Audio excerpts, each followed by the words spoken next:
welcome back. Okay, Phil, let's give you a dingle dangle.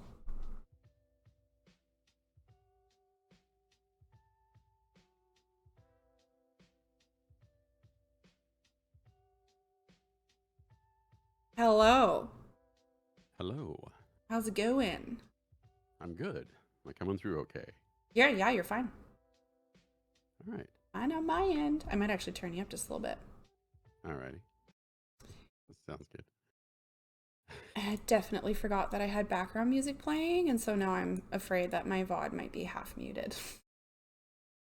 You seemed fine when I joined just a little bit ago.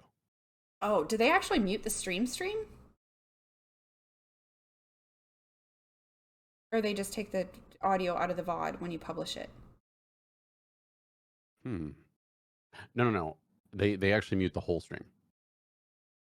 Yeah, if there's any detection of copyrighted music in any way, shape, or form, the entire section of the VOD is muted for that. Yes. That's what happened to like my second Mental Health Monday stream because I forgot to turn the music off in the background. Ah, Yeah. yeah, that kind of sucks. Yeah, And I forgot to do it again this time. It's off now though, so we're good. gotcha. Um, Something really quick for chat. For those of you who are considering doing a separate sensory deprivation tank, I can tell you that they are quite an experience. Um, I used sensory deprivation as part of my therapy. Um, and my therapy, because I elected for some really, depending upon who you talk to about this stuff, you could say that it's either cutting edge, or you could say that it's experimental, or you could say that it's risky. So, Depending on your maybe, perspective and who you are, yeah. yeah, exactly, Yeah. exactly. So, I happen to use sensory deprivation tanks in connection, or along with, in combination with psilocybin, with magic mushrooms.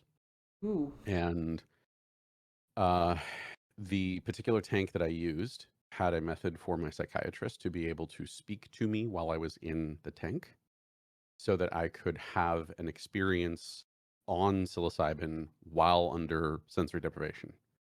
And it was, quite honestly, one of the most intense things I've ever been through. It connected me directly with memories of trauma and allowed me to work through that stuff and forced me to go through letting go of that experience. And I would actually say that it was probably the closest to experiencing an ego death of some kind, or ego melting experience, other than just the time that I went to a retreat and did ego death itself. So it was life changing. However, sensory deprivation alone is also very, very effective.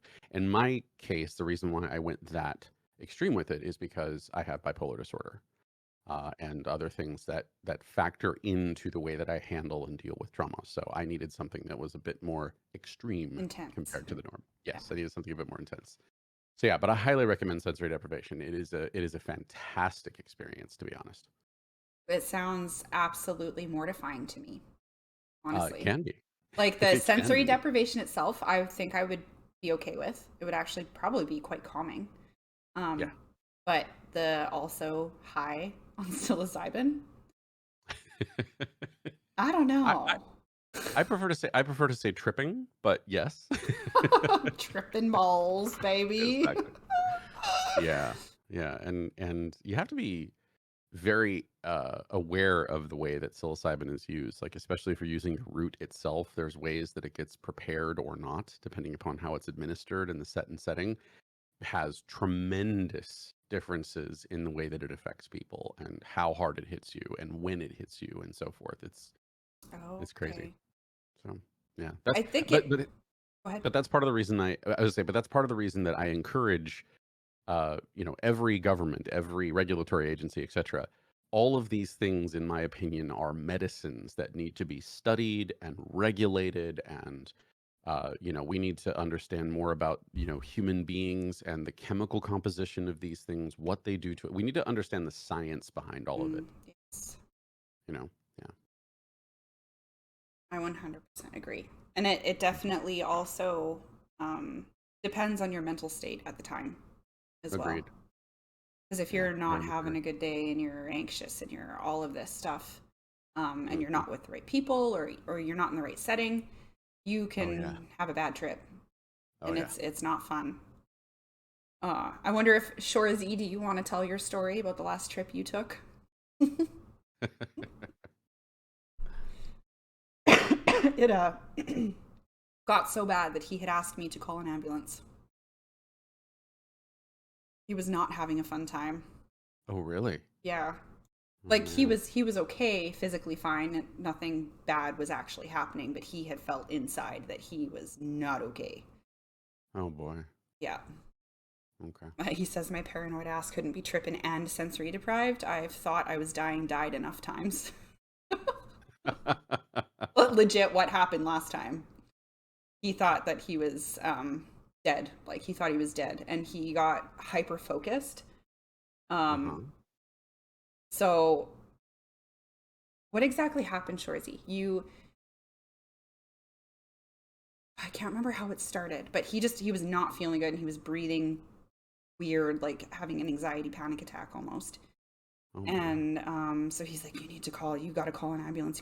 You got to call an ambulance. And he was like checking the phone to make sure I was actually dialing 911 and not just faking it out. And Oh wow. so I talked to the paramedic, and he said he's fine. He's just tripping, and it's bad stuff doesn't generally happen on mushrooms. He's can't really overdose, and um, he's just having a bad trip. Put him in a dark room where he can't see anything. Not too much noise. Mm. Um, and so we did that, and we laid him down in bed.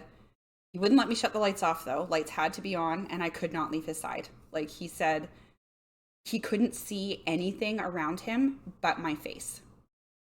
So he was like Oh. holding my face in place. Don't leave me. Don't leave me. Stay here with me. Oh wow. Yeah. Yeah. Um the the generally accepted um I say anecdotal principle when you have a trip that way is if at all possible, if you experience something like that, folks, you have to let go. What you're actually being told by your brain is that there's something that you need to confront, and the real trick to getting the benefit out of stuff is really taking the leap and allowing things to happen. What you're feeling when that sensation hits you is, excuse the French, but it's your ego fucking with you. It's an indication of how much it is you want to maintain control, and an indication of how badly you need to let go of said control. That's the main, I would say, psychological effect that psilocybin has is on the ego. Hmm. That's the direct part of your psyche that it is messing with when that happens. Yeah, that's Um, 100% yeah. been my experience as well. Hmm. The last trip that I had wasn't a super bad trip, but I got really anxious. Like I was in fight Yeah. or flight mode. Yeah. And when I go into fight or flight mode, my physical body changes. So I get shivery and cold, Uh-huh. and I get an upset stomach, and I feel like I have to poop, and um and this is what was happening to me. And so Yeah. I was having an anxiety attack, and I ended up going to have a warm shower, laying in the dark room with a warm Mhm. shower, and just repeating to myself, this too shall pass. What is this teaching me? It's going to Uh-huh. be okay. I'm not dying. And it actually, through that small experience, even though it wasn't a super intense, super bad trip, and it was really just an anxiety Yeah. thing, Mhm. has diminished my anxiety in my day-to-day life. Like I still get anxiety, but now I know that I can work through it. Now I Mhm. know that I can just breathe through it, and this too shall pass, and it's okay. Yeah. Yeah. That's the appropriate way of thinking. For any of you that happen to be in dire straits, by the way, when if you happen to partake in certain substances and you find yourself in dire straits and you do want the symptoms to subside, if you want to get away from it, quicker, etc., There has been a great deal of evidence to show that if you simply take aspirin or ibuprofen with a bunch of water, that it will drastically diminish the effects. Oh, wow, really? So yeah, so if you take two aspirin, drink a bunch of water. Don't take any more than two, just like a normal dose of aspirin, because I know that some people are gonna be like, "Oh, I need to take all the aspirin." No, Like don't do 200 that. milligram Yeah, pill? like 200 Okay. milligrams, 2 to 400 milligrams, plenty. Take one, lot of water, and it will help it helps the effects subside, brings you out of it a little bit. Same applies for THC. Wow, that's a good tip. I wonder why, because ibuprofen is an anti-inflammatory. Yeah, it's not exactly sure like the science behind it. I'll be honest, because I'm not a chemist, I'm not a doctor, or so forth. But yeah, like anytime I've had some bad effects, take some aspirin, and after a little while, it starts to give me some relief. You know. That's a good Mhm. tip. Yep. Yeah, it really helps. I was in Amsterdam when I had a bad weed trip. Rose, oh, how did that go Yeah. for you? Hmm. Joker, it's okay. I know I'm kind of late, but it's okay. I understand. Life happens. Thank you for being here with us. Hmm. Yeah. Um, Uh, did you already play your soundbite, etc., and nope, have the talk for today? nope. Okay, We've been waiting. So we'll do that now. sounds good. And Monkey, I see your DM. I appreciate it. Thank you. I was kicked out of a bar among other stuff. Among other stuff. Interesting, Coco. Hmm. You weren't arrested. You didn't kill anybody. So, I mean, other stuff. The phrasing quotations Phil so Yeah. often likes to use. Hmm. I forgot I put my tea kettle on for a humidifier and it caught on fire. Oh my god. Whoa. Earth, don't do Whoa. Whoa. that. Whoa. Yeah. My goodness. Okay. Um, we will listen to this recording now. So this is one of my journal entries on my Tumblr that Phil has so graciously narrated for me again. Um, we'll just listen to it. I'm not going to explain it first. Let's just listen to it. Day 10,950. It's actually only day 14, but if Start that over because it was day quiet. 10,950. It's actually only day 14, but it feels like an eternity. I feel like I'm in an oxygenless free fall, slowly suffocating while I plummet into a cold, dark abyss. I wish it wasn't so easy to trigger me and send me reeling into a rockback. It is so frustrating and confusing. I feel like I'm able to slowly claw my way up the side of the pit, reaching just high enough to take a sharp breath of air, only for my hands to fail me and slip off the edge, sending me careening towards the bottom once more. The worst part about it is deciphering if this is a trigger from my past and something I need to address internally and fix on my own, or if I'm justified in my hurt and anger with the other person and should work on it with them. This feels like a cage I'll never be able to free myself from, grasping at the bars, wildly shaking myself back and forth while screaming in an attempt to break free. But the cage is in my head, and the bars of my own fear are what confine me. So surreal every time I listen to those. Oh my goodness. Ugh. Once again, Phil just needs to narrate all our lives. No, oh, thank you. So that journal entry was written around a feeling of kind of in the middle of my trauma therapy, my healing journey. Um, and the frustration that I was feeling when I would get triggered and being so confused about, well, is this something that's coming up from my past? And I'm like physiologically responding to this because I'm now being put back into a flashback? Or is this something that somebody has done that I have every right to be upset about and I'm actually just angry?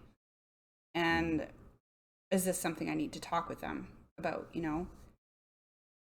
And so I realize now, and I've listened to that over and over again since you sent that to me, and I've kind of realized, you know, regardless of whether or not it's a flashback or an emotional trigger from something in my past, or if it's something that's happening in this day, this time, and it's a specific situation with a person that I talk to them about, um, I need to be telling people that are the closest to me that this is what's happening inside. You know, I'm feeling Mhm. trigger. I am feeling triggered. I can't decipher at the moment where it's coming from, but I'm feeling triggered. And so the part where I write about whether or not I need to deal with this on my own or talk to the person is irrelevant to me now, because I know that I need to be talking to the person regardless and letting them know what's going on. Um, I know that's not really in the format of what we wanted to talk about, but it was a huge revelation to me. Oh no, no, I think it's actually I think it's actually a fantastic place to start, to be honest. Um, so I think there's one key thing that you said there that I really want to hit on. Okay. um, you've been in streams before with me when I was still doing my mental health stuff, and I Mm-hmm. know many people that are in your stream currently have heard me talk about this before. Mm-hmm. When I talk about the difference between parasocial and social relationships, so I don't want to talk about the parasocial stuff though, because you guys already know I think social trumps parasocial all the time. Here's the deal though. The reason why I harp so much on telling people you got to know real people, real life, real friends, okay? Is because 99 point to the nines% of the time whenever I am speaking to someone who is having a rough time with mental health, the number one reason that they are having such a hard time with it is because they feel so alone with what is happening. They feel like they are the only people in the world that have ever experienced what they're going through, or they feel like they feel this feeling that they are not allowed to express somewhere. They're not allowed to say it out loud because either their partner would disapprove, society would disapprove, their parents would disapprove, that they would be looked at as you know a horrible person because of the way that they're choosing to deal with their trauma or whatever it is. And in some cases, it's really dark thoughts or dark things that they're struggling with that are the result of the trauma or just because of a time in their life that they happen to be going through stuff like a midlife crisis or whatever else it is, right? You would be absolutely shocked how much better things can get if you have just one person, if you just have that one person in your life that you can be 100% honest with about anything Mm-hmm. with zero judgment. Yeah. And when you really get down to the core of what therapy is, when you really get down to like the core principle of what being in therapy is all about, that's really what you pay a therapist for. Mm-hmm. You pay a therapist to be an impartial, non-judgmental person for you to be able to see one-on-one so that you can confess things to them. Very much like a church, very much like that type of setting, you know? So it is extremely important that every single one of us has at least one person in our life that's like, you're the person that I can talk to about absolutely anything. And it still works, you know, like on a that can still work on a parasocial level to some degree, but it's not quite the same if it's not somebody that you can like see in person and read body language and understand that like they're able to like I mean and when I talk about this, like I'm going to use the best metaphor I can think of. You need someone who you can tell like where the bodies are buried. Yeah. and they're not going to tell on you. Yeah. You need someone who's going to accept all of your truth for exactly what it is and not judge you. That's really what it is. And like 99% of my clients, the people that I speak with that actually pay me for that type of service, that is what I'm doing for them. I'm giving them an outlet to be able to talk about stuff. And more importantly, in our case, I'm also giving them a way to be able to, like, if they don't know what to do about it, I then help them form a plan of action to feel better about whatever it is they're dealing with. So, yeah. And I think that is a huge part of therapy as well, is Yeah. having somebody that you can come to that you know isn't going to judge you for the things that you need to say, that you can just be open and honest with, but also somebody who is knowledgeable and can teach you how to move through your day-to-day life with healthy tools. Hmm. I actually was talking to Shorzy this morning, and has recently started therapy. And he was telling her about things and how stuff in his brain is working and all of this stuff. And so I asked him, what are some of the techniques she's taught you to work through this stuff? Hmm. And he said, well, none really. She sent me a worksheet, but it's kind of stupid because it just asks me some questions. It doesn't really tell me how to do this, you know?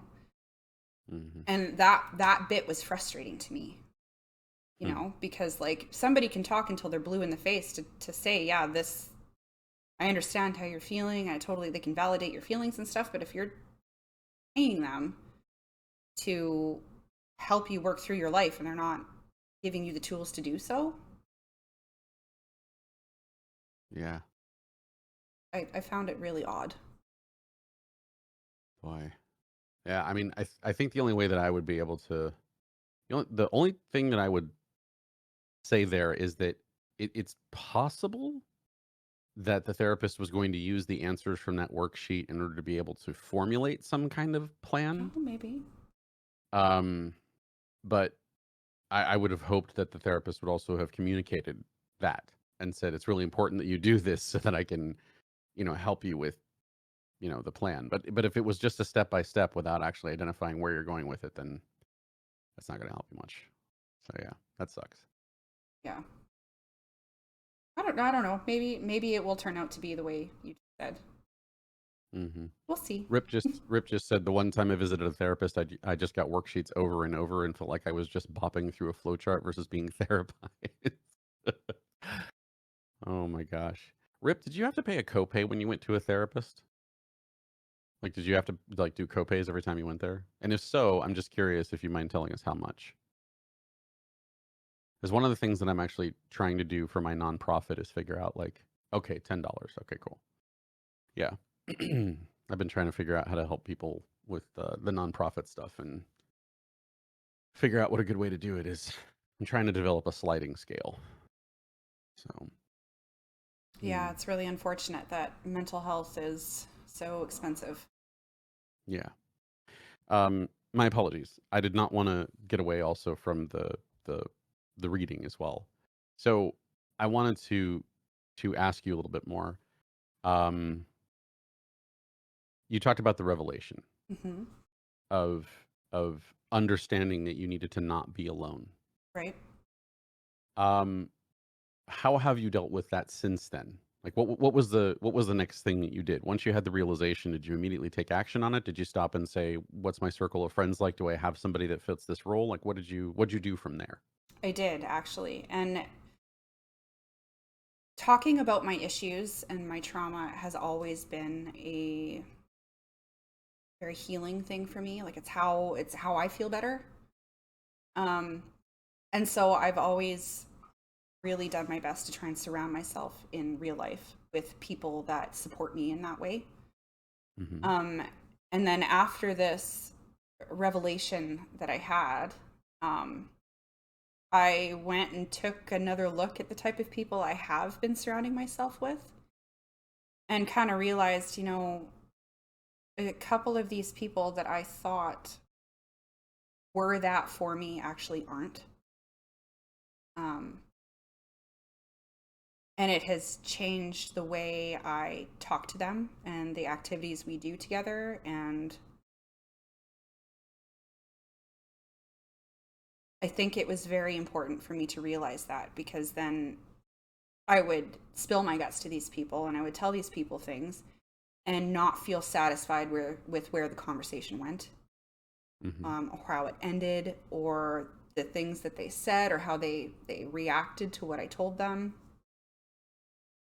And so I think it will help me feel more secure and healed in the future when I talk to the people that I know are the people I can talk to. Makes sense. Makes sense. Yeah. Mm. Um,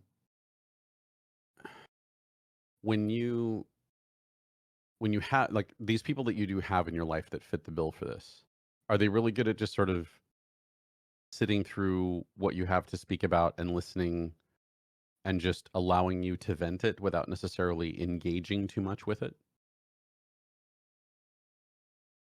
Yeah, for the most part. Fantastic. Fantastic. Yeah. Um, for anybody in chat that doesn't understand what I mean by that, by the way, um, when I say don't engage with it, I'm not saying don't offer suggestions or that sort of thing, but a little bit of a secret to people who are good listeners. Okay. If you happen to run across somebody who's a really good listener in your life, what will happen is they'll allow you to tell your story and take as much time as you need. They'll let you get through whatever you need to talk about, and they won't interrupt you very much. Even so much as to not give you like a lot of okay, or they'll even keep that to a minimum. Let you say what you need to say, and then usually when you're talking about trauma, there is a bit of an emotional response that comes with it. And somebody who's a truly good listener will allow you to have that emotional response as well. Like you need to be able to take the sigh or the deep breath or whatever you're going to like, you need to let go of that while you're speaking about it. And then once you pass that mark, that will signal to somebody who's a good listener that it's okay to speak about it at that point and say, okay, well, so what do you think is the next thing you should do? Or can I offer some advice, or can I offer some some like maybe an analogy, a story that I can sort of relate to what you're talking about, and sort of find that common ground in the empathy first, and then begin to talk about how you may be able to move forward from there.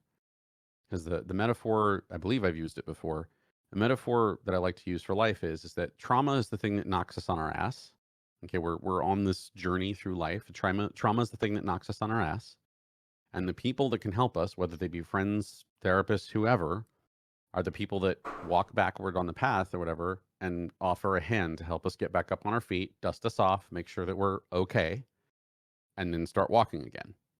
And that's the process. And you will fall over and over and over again until you'll be able to start traveling further in between points of falling. That's what the exercise is. So, but that's fantastic. Honestly, I'm really happy that you've been able to find that, because it is very, very difficult for people to usually it's very difficult for people to be able to find somebody who's mature enough and patient enough to go through those those sessions, those talks with people. Yeah, 100%. And I think it was something that I had to come to terms with, because I know that a couple of people in my life that I was relying on, I would leave the conversation or leave the hangout with them, not feeling fulfilled and not feeling like I was listened to or validated.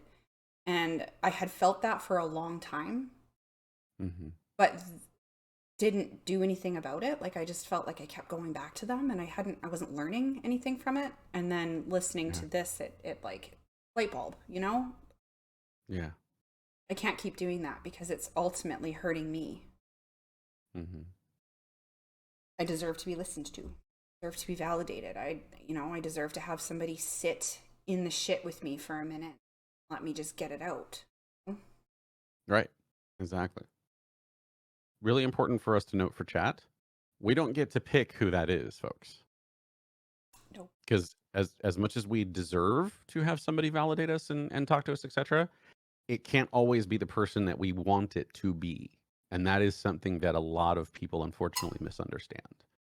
There's a big part of I hate to use this word because for the most part I support a lot of what the woke movement stands for. But one of the things that I think that woke type people get wrong a lot of the time is, yeah, they're absolutely right that people should be nice and kind to each other and everybody should validate each other and be kind to everyone. That is definitely truthful. However, you cannot force anyone, no matter how badly you want it to be that person that's going to listen to you. You can't do that. You can't choose. Sometimes you have to just pick who makes themselves available for you. You know, and that's a big thing. That's good, Coco. It's good that you have self validation. That is a very, very, very important tool. Yeah, I was just reading her comment and how she's talking to more people in real life than online. And it is very important to have face to face in person connections. I am a believer of people on the internet um, being able to be wonderful friends and hold space for each other and be supporting.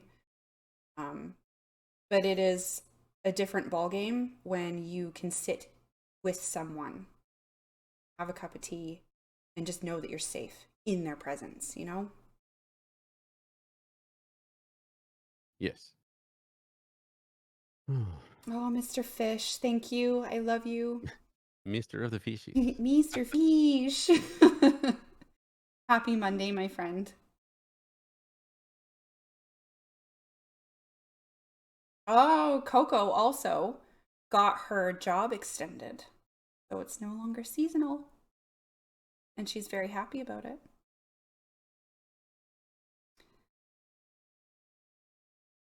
It's good to see you here too, Mr. Fish. So a point that I wanted to hit on within that narration was rockbacks. Um, Yes. especially within your healing journey. I think we should definitely start by defining rockback for everybody, please. Okay. So a rockback is when you are in the middle of healing something. Feel like you've come a long way. Your perspective maybe has changed. Your physicality has changed, the way your body physically responds. And you're feeling better most days about how you're coping. What a rockback is when you end up slipping back into old behaviors or old patterns, no matter how long. It could be a couple of minutes, like, oh, I got emotionally triggered and I responded in a way that I used to respond but isn't healthy. Um, or it could be going into a depressive episode. Um, is that a good explanation? Is that clear? Definitely clear to me. I'm just hoping that it's definitely clear to chat as well. Regression is kind of a good way to put it, Earth. However, I think regression I implies that you would be staying there, though. correct, Whereas with correct. A a rock rock back back, sorry. is a temporary episode. It's okay. Rock back is a temporary episode. Hmm. That's I think we want to include that. Yeah, perfect. Okay. So Yeah. we're understanding.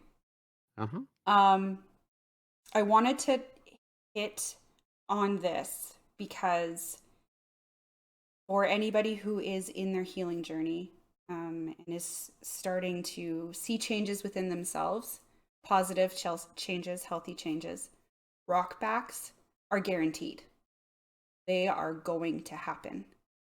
And not to feel guilty about them because Hmm. they're normal and they're teaching you something, right? Hmm. For me, my rockbacks are especially the angry outbursts. the yelling. I get overstimulated, or I'm feeling unsafe, and so I get mad. Mhm. And I have mostly pulled myself out of that. I do really, really well now in not getting yelly or getting angry, or immediately feeling defensive. But sometimes I can't even explain it. Sometimes it's maybe I'm a little more emotional that day. Maybe I haven't slept well. Maybe I haven't eaten healthy food or drank enough water. I will end up getting angry again over something somebody has said. I'll get snappy and I'll get yelly. Mhm. It's normal. It's not going to not happen. And there, for me at least, was a huge sense of guilt and shame attached to that, because I would feel like I'm going back into the way I was. I'm regressing, like Earth said. I'm regressing, and I'm like, is this even possible for me to fix? You know. Um, and I've Mm. since learned and realized that there is no shame in rockbacks.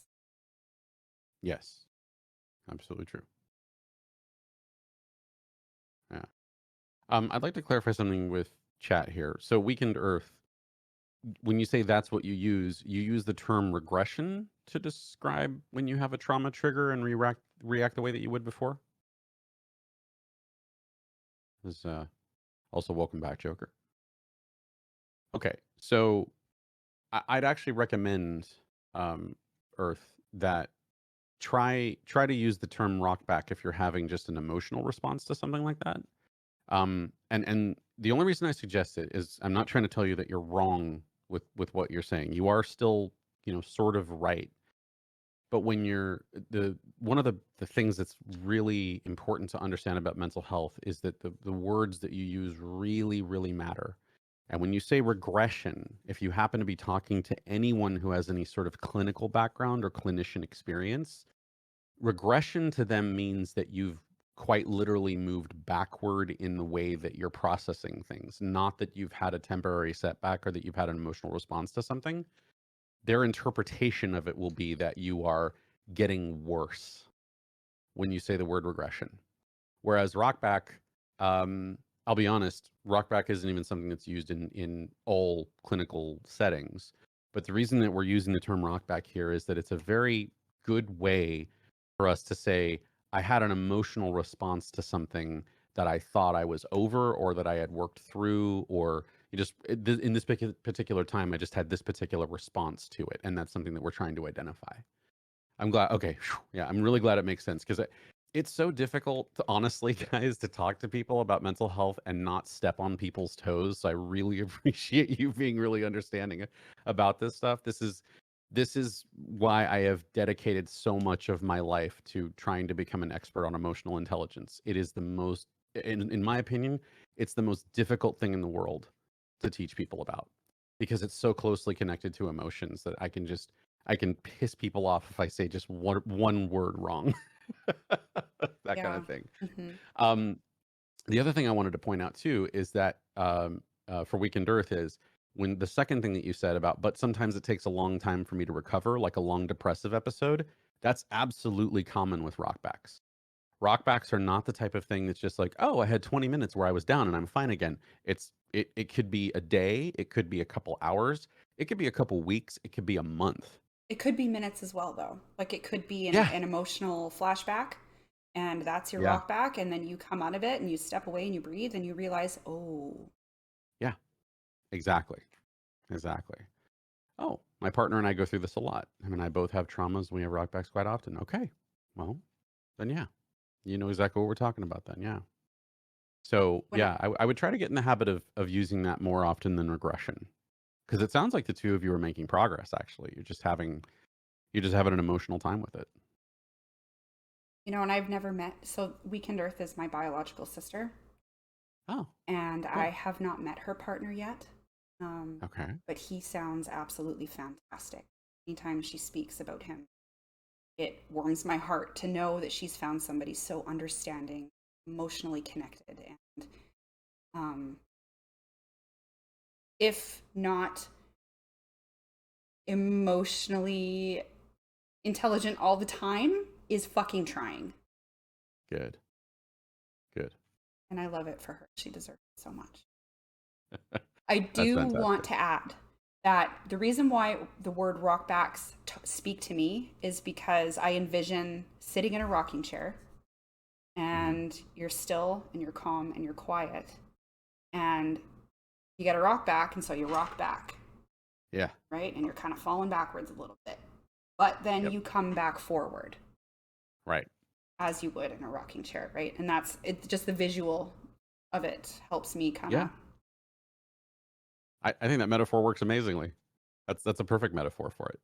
And I would go so far as to say, um, as a matter of fact, I may borrow that metaphor, if you don't mind, Sure, because yeah. I actually I have I have a metaphor that I've been using for people to explain to them what it's like when you're having a bipolar episode, Okay. and mine's been breathing, but I like the rocking chair one better because it's like when you breathe, you have two modes of breath. You have like normal breathing, which is just the in and out Mm. and in and out. And most people breathe like normally that way. And when you're bipolar and you're having an episode, you're breathing really hard in both directions. You're going Okay, yeah. Yeah. it's like in and out really fast like that. But rocking chair, kind of the same thing. Rocking chair could be you're swinging to both directions as hard as you possibly can. Hmm. Positive and then negative, and then positive and then negative. And it's like a ride you want to get off, but you can't. So yeah. That's really good, Weekend Earth, that he is a safe space in that way. That's really, really important. Really, really important. So Fantastic. It makes my heart so happy to hear. yeah, yeah. Yeah, Coco, the laughter about it is really, really important. I've started saying just recently, there's a lot of people who have criticized me over the years for making, dark jokes, they say, about, mental stuff, et cetera, whatever. And I've very much realized that if somebody can't laugh about the trauma that they've been through, it means that they need more therapy, not me. That You're actually reminds me. hmm You know how our first mental health stream together, we were hmm speaking about joking about like sexual assault and the Yeah, really hard stuff. yeah. And I said I don't think those are things to joke about. hmm I actually wanted to hit on this the next time we did a mental health stream together because I had thought about what you had said Uh-huh. and what I had said. And hmm my feelings on the matter are if you have personally experienced rape, hmm sexual assault, the hard stuff, then it's Yeah, 100% okay for you to joke about it because this yeah. is how you're healing. This is how you're moving through it. Laughter can be the best medicine sometimes, and that's fine. The Yeah. part that I have an issue with is people who have not experienced these things joking about hmm it. Yeah. Because then at that point, it's an actual joke and it's not hmm funny. Like, this is something serious in our society that we need to tackle. So here's where we start getting into the muddy waters with this. I first of all I want to say that I think you made a perfect point there. I think your point is 100% accurate. And I think that I think that Weekend Earth like hits on it right, absolutely agree, makes me really uncomfortable because it throws you back into the trauma. Okay. So here's where we get into how I reached my sense of peace with this. Okay, because it's one thing for us to talk about, what we think the rules should be and that kind of thing, right?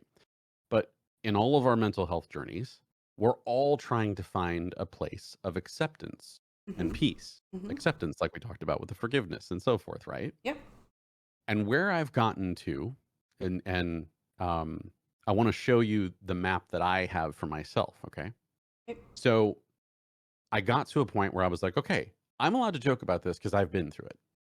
I was 7 years old when a friend of my uncle sexually assaulted me.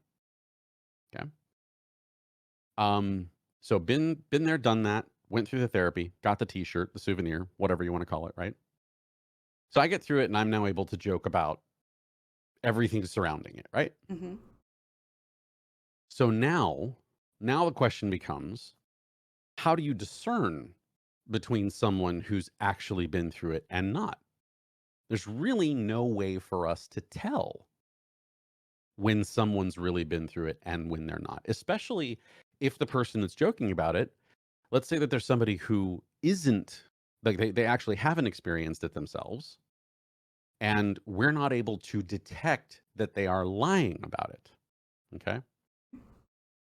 There's this really, really fantastic quote that I read, that it's unfortunately not attributed anywhere. Like, I don't know who originally said it. Because if you search the net, it's one of those things where it's attributed to like 15 different people, right? Okay. Yep. In various ways. But it doesn't make it any less true. And the quote is, someone is only able to be your master if you allow them to make you upset. And the reason why I find that quote to be so important in this particular scenario is, we're not saying that someone else is trying to be our master. Okay. But you have to realize that trolls and the people that would be looking to get a rise out of us, the only way that we give them any control is if we respond to them.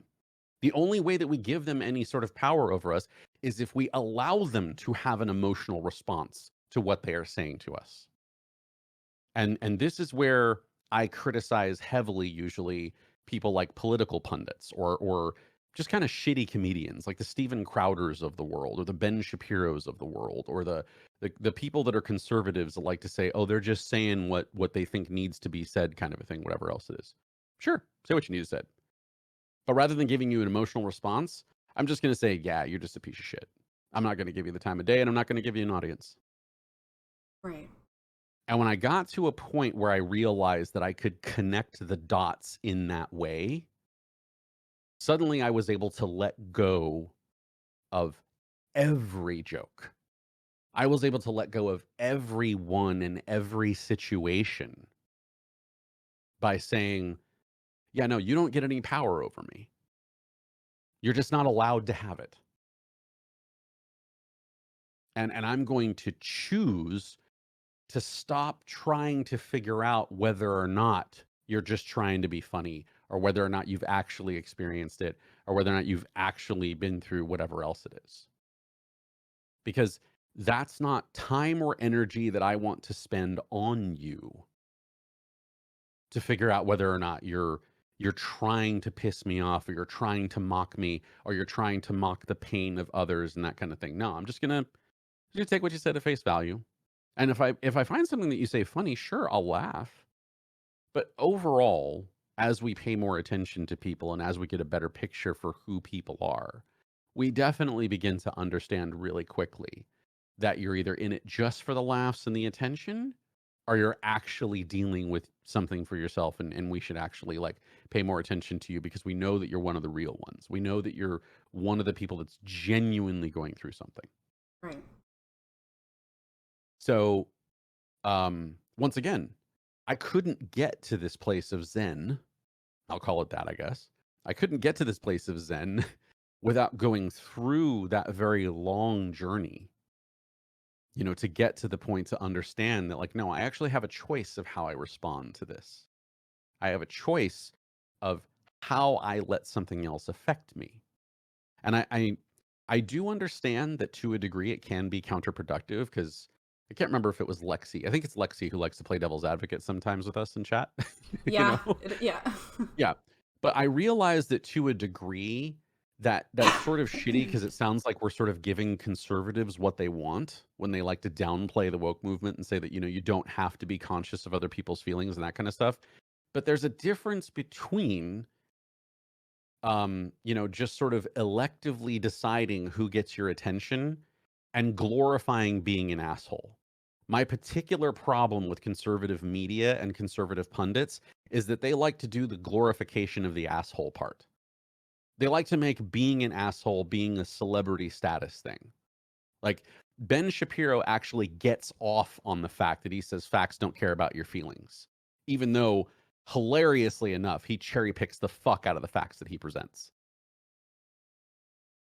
But that's also why I choose not to give him an audience. Right. Because, in my opinion, if you have an audience that large, if millions of people are willing to listen to what you say, in my opinion, you have a fucking responsibility to calm the public discourse, to speak with reason, to bring sanity to the world, to help people get through their everyday without telling them that someone else is supposed to be your fucking enemy or that emotion is somehow wrong. That's my particular problem with that, kind of ilk, that bullshit that they profess and so forth. So when I say we don't let have others have the power over us in that way, this is another step that we take in processing our emotion and processing our trauma, and we say, yeah, it happened to me. And for the people that we know haven't experienced themselves, yeah, we call them out on it. We say, nope, I can tell you're bullshitting. I can I tell you're don't think fucking that's bullshitting. funny. Yeah, exactly. Don't think it's funny. Sorry. And then you just turn them off. Because the more of us that turn them off, the less attention they get, the less their message spreads, the more they don't get what they want. And that's ultimately what it's all about. My hope for 2023 is that, if my personal plans go the way that I want them to go, my personal hope for 2023 is that I'm able to bring to the table what I'm trying to call a new type of influencer. I want to be an influencer, but I want to be an influencer that talks about what we really need to be talking about, which is mental health, helping people get better, helping society get better, highlighting the right things in our everyday. So I hope all that made sense, and I apologize for the long-winded rant there. No, it does make sense. And I think you're entirely correct. And it's an interesting way for me to look at it, I think. And I think in some aspects, I've really kind of nailed that down already. But for whatever reason, this one eluded me. And so Well, it I, always eludes us because it's our emotions that cloud it. yeah. Emotions make things incredibly complex for us. I mean, and it's super interesting to me, though, that I would miss that one. I remember one specific instance, probably like 8 or 9 years ago, where I'm sitting in my garage and I'm having a smoke and I'm drinking beer with some of my friends, and Mr. Wendigo's there and some of his friends, and Mhm. the guys are all talking about wanting to go to the strippers. And I go, that's a no from me. I don't want to do that. It makes Yeah. me uncomfortable, and I don't think Mhm. it's necessary to have fun. Right. And this one guy in particular says to me, well, do you want to explain to me why? Like, why is it such a bad thing? And I said, I don't have to explain myself to you at all. I don't want to go. I don't like it. End of story. Yeah. And for me to be able to stand up for myself in front of a room full of men who clearly wanted to go and not give a shit about what their reaction was going to be, Mhm. but care so much about whether or not somebody's joking about something that is close to my heart, Yeah. you know? So it's just interesting to me that, yeah. Mhm. Yeah. I don't know if I was like, maybe it was because I was raised by my mom, or maybe it was because I was just born without the gene that has that particular aspect or whatever. As a guy, I do not relate in any way, shape, or form to like 99% of like I guess what we might call like typical sort of, I don't think it's typical male. I guess it's part of toxic masculinity, I guess. But like I don't like strip clubs. I don't and it's not that like I fault anybody. It's like, sure, you do your thing, and I also don't fault sex workers in any way, shape, or form. You do your thing. But it's like I've never been into strippers, never been into strip clubs, don't care about like, I'm very vanilla. Like I'm not into like kink stuff or whatever. I don't think that degradation has any place in intimacy. I don't know what it is. I've just never connected with any of that stuff. It's never been my thing. I just don't understand it. Yeah, see, and my I th- position on it too is I don't, if you want to be a stripper, be a stripper. I don't care. Like, I love who you are, not what you do Mhm. for a job, Yes. right? If you want to be a sex worker, that's fine. I love who you are, not what you do for a job. If you are in a Yeah. relationship that is consenting and this is something that you guys enjoy, who am I to say it's not okay, right? Yeah. But for me, going to a strip club with my spouse is a no go. Yeah. My spouse going to a strip club is a no-go. It's a hard boundary Yeah. for me. I like it makes me uncomfortable. And so I think that's where the differences are. Yeah. Is if if you're in a relationship with someone who it's hurting when you visit these places, Mm-hmm. then be respectful of their feelings. And if you can't do that, maybe you're in the wrong relationship. Yeah.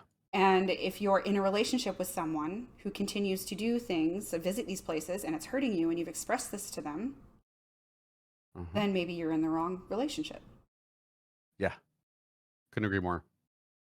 Strip clubs to me are always like, you're gonna find the best looking steak imaginable, have it presented to you in a meal, and not eat it. Does that make sense? Yeah, yeah.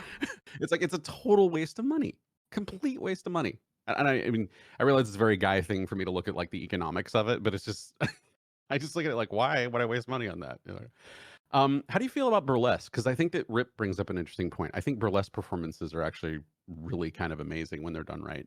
What do you think about I burlesque? have never personally seen burlesque, so I don't have an opinion on it. I think that the costumes are beautiful and the dancing and Hmm. singing is, just little bits that I've seen. Hmm. And I would really love to go see a burlesque show and experience that for myself. But as it stands, I don't have an opinion on it just because I've never been in that situation, you know? Yeah, totally. I personally feel like burlesque should be all encompassing to every gender. We have a tendency to use burlesque as a term when we're referring to women in that sense, but a lot of drag shows are that way too. And drag shows are I amazing. love Like drag shows. Oh my God. Portland has one of the best drag scenes I think like in the world apparently. And I was so bummed that being here during the pandemic, like it all got shut down and that kind of thing, whatever. But I like burlesque, drag, that kind of thing. That whole sort of genre of stage performances and like it's amazing the amount of work that goes into that presentation and so forth. It is an elevated art form. It's crazy. So It is. It really, really is. And that's, I think, maybe why I feel like I'm okay with drag because it's not for sex. oh yeah, yeah, And that's why I think I would be okay with burlesque as well because that's not what it's for. It's not for sex. That's not the intention. The intention is art yeah, and expressing yeah, yourself in a way that feels yeah. good to you, right? Yep. Exactly true. Exactly true. Because here's the thing. I know that there's, once again, for those people who would be the devil's advocate, there'd be some people out there who are saying like, well, strip clubs aren't about the sex, blah blah blah, whatever. I'm going to tell you right now, it is widely understood within the strip club industry that yes, there's dancing going on, there's people throwing ones at the stage. Then there are lap dances, and the reason that the lap dances occur is to try to get somebody to VIP or what they call the champagne room. And I guarantee you there are sexual favors on the table at 99% of strip clubs when you enter that portion of the club. That is absolutely something that happens inside of strip clubs. So it is just, it's just understood. I'm once again not faulting anyone that wants to engage in it. Not saying that I'm not saying that they're bad people for doing that. Just saying that's not my kind of behavior. Yeah, I mean that's the thing, you know. But once again, that also for me gets into sort of the thing of like why we criminalize most sex work in the first place is just ridiculous to me and so forth. I I think it just agree. needs to be something. Yeah, it just people just need to be more open about shit. That there needs to Just be be like fuck it, you know. I'm way on the other side where I Hmm. think that there needs to be protection for sex Oh, workers. absolutely, absolutely. I think that comes along with decriminalization, legalization, so forth. I feel like protection's like the next step of that too. Yeah. Yeah, I think that the progressive way of doing that is by far the better way of things. So, yeah. Oh. Oh my gosh. Well, we've been all over the map uh, since talking about talking about the audio piece. Have you? Do you still experience rockbacks? Oh yeah. Like, and is it like have they gotten? Has the distance between them increased? Do you go Yes. a week, 2 weeks, a month? Like, how far do you think you've been able to walk in between episodes now? Depending on the rock back. So Hmm. some specific rock backs happen first thing in the morning, um, and more frequently than others. But I would say generally they are much farther in between, and they don't last even half as long as they used to. So, and they're also not even as bad. So instead of flying right off Good. the handle and being completely triggered and just screaming and yelling and demanding respect, and I don't do that anymore. Yeah. You know, instead of it being that big and that heated and this huge emotional flashback, it is now a twinge of, you know, just Mm-hmm. a, Yep. okay, I see what's Mm-hmm. happening. It's all right. Breathe. You're safe. You're safe. You're safe. You're safe. Good. Very good. That's awesome. Could you excuse me for one moment? Yes, absolutely. I'll be right back. Okay.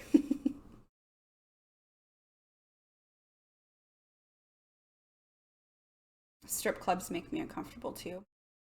Yeah, see, Earth, and I wonder if it's got something to do with like the way we were raised and how sexual our mother was and the amount of attention she would give the male that she was with and then not give us any love or comfort.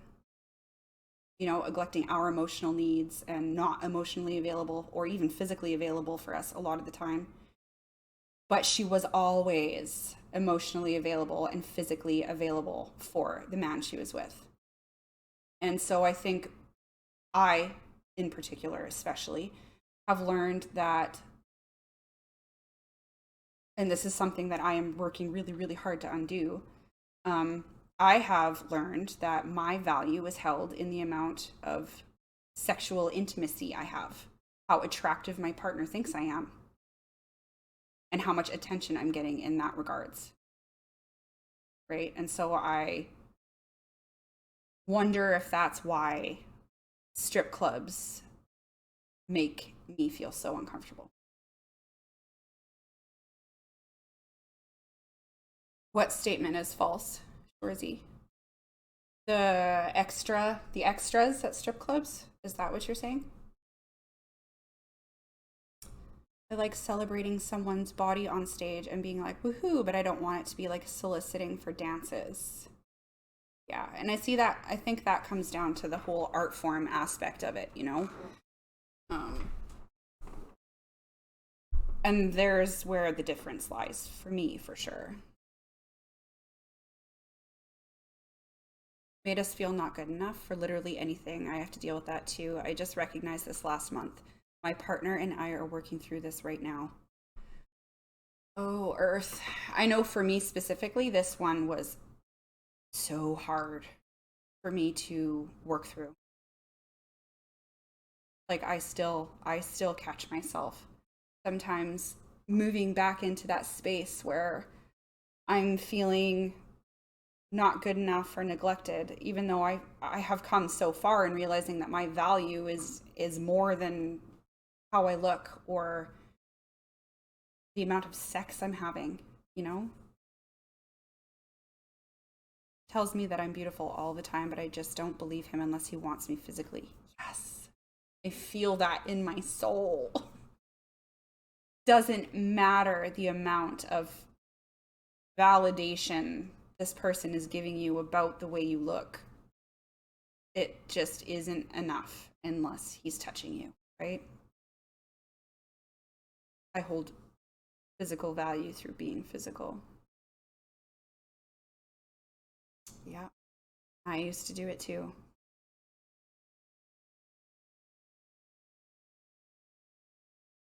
For me, that was one of the like harder things to work past because I have such a heavy feeling inside about strip clubs and porn and the amount of physical affection I'm receiving and attention I'm getting from my partner.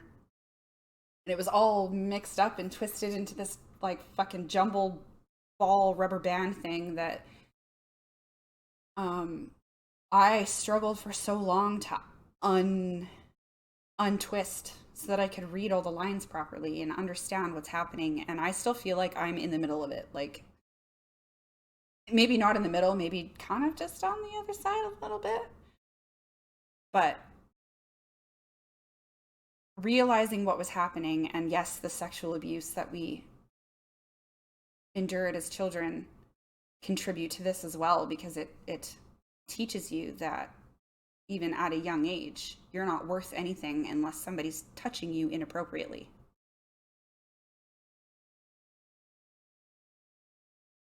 My love language is touch.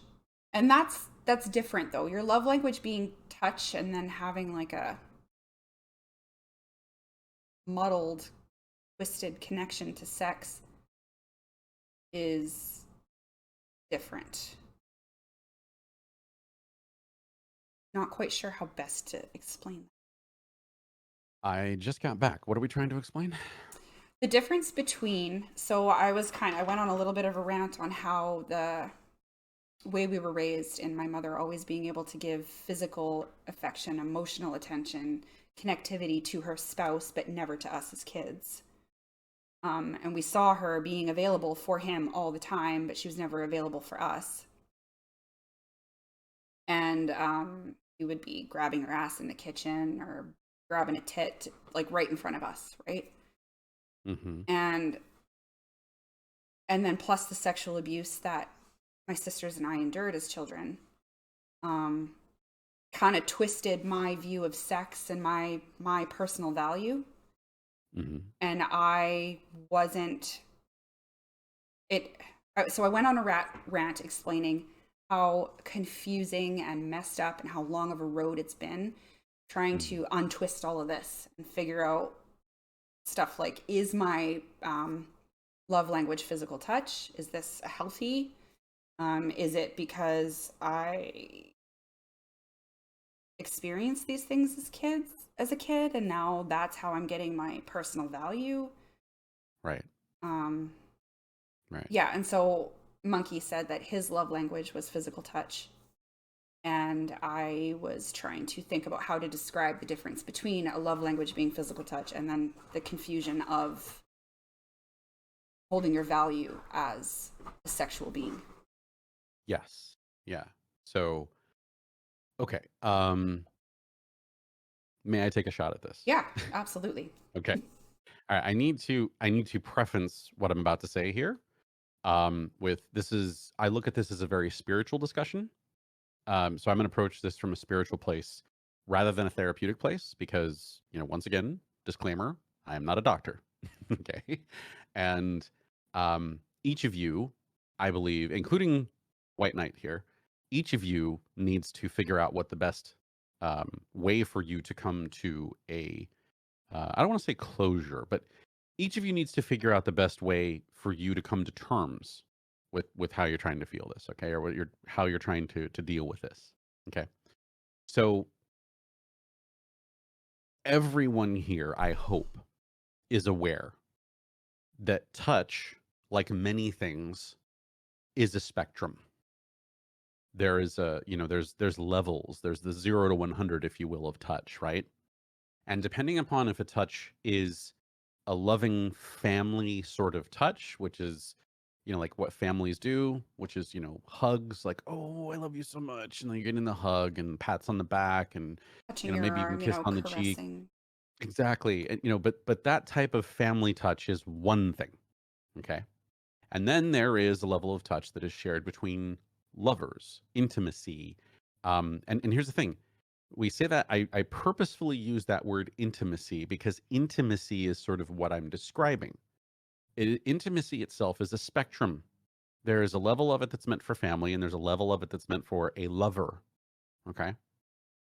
Um, I hearing the story, not knowing really what the background is. If I was to first hear that story and the way that your mother acted, the first thing that I would come to a assumption of is that your mother never learned family intimacy No, because the family was really horrible at probably dealing with emotions, probably really horrible at dealing with feelings, probably really horrible at showing any type of acceptance for there being problems in in the psyche. You know, it's like you're just supposed to be, no, you just do things This and is just the everything way just it goes is. Yeah. exactly. You just beat it into submission. If it Hmm. doesn't work, you just beat it into submission. And that's usually how those kids grow up.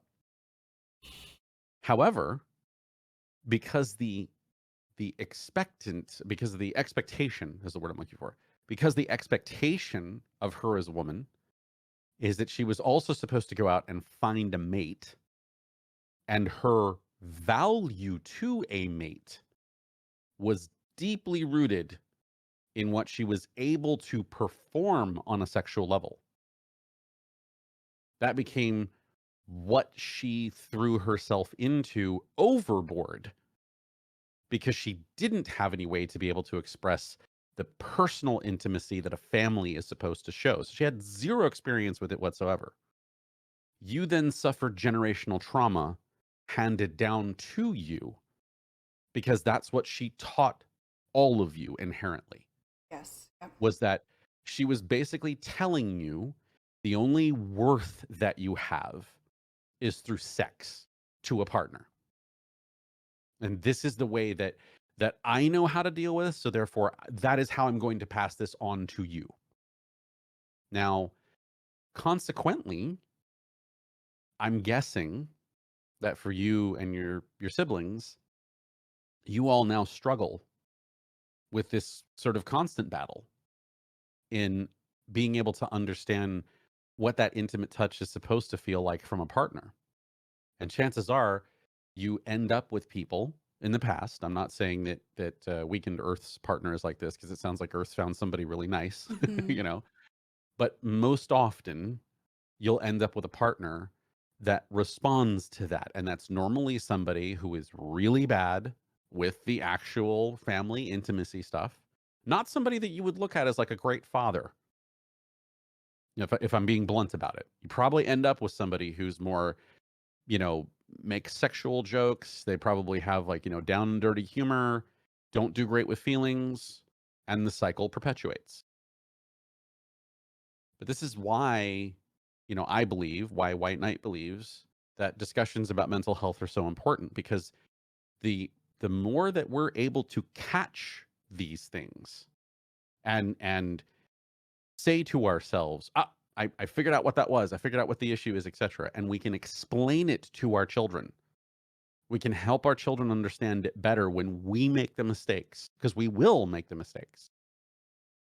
We can teach our children how to be better parents to their children, and so on and so on. I hope all that makes sense. Yes.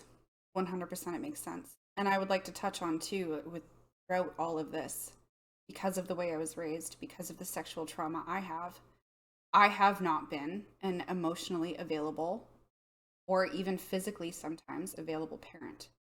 My kids hit a certain age and I even struggle to hug them because I'm worried that that hug is some form of sexual contact.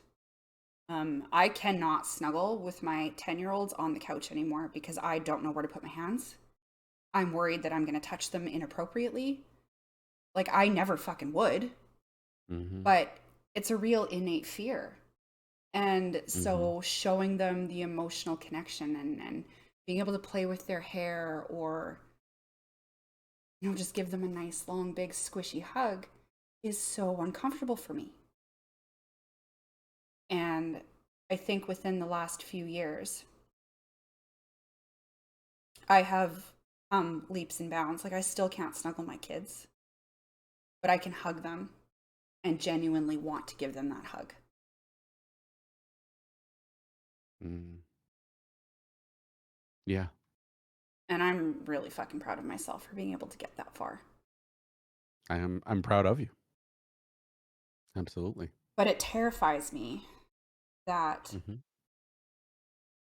my kids are going to grow up feeling the same way I do about physical touch and intimacy because I can't give them the family touch, the appropriate family touch and intimacy that they deserve, that I wasn't taught because it makes me so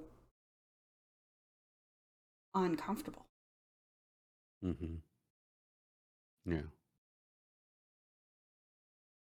Um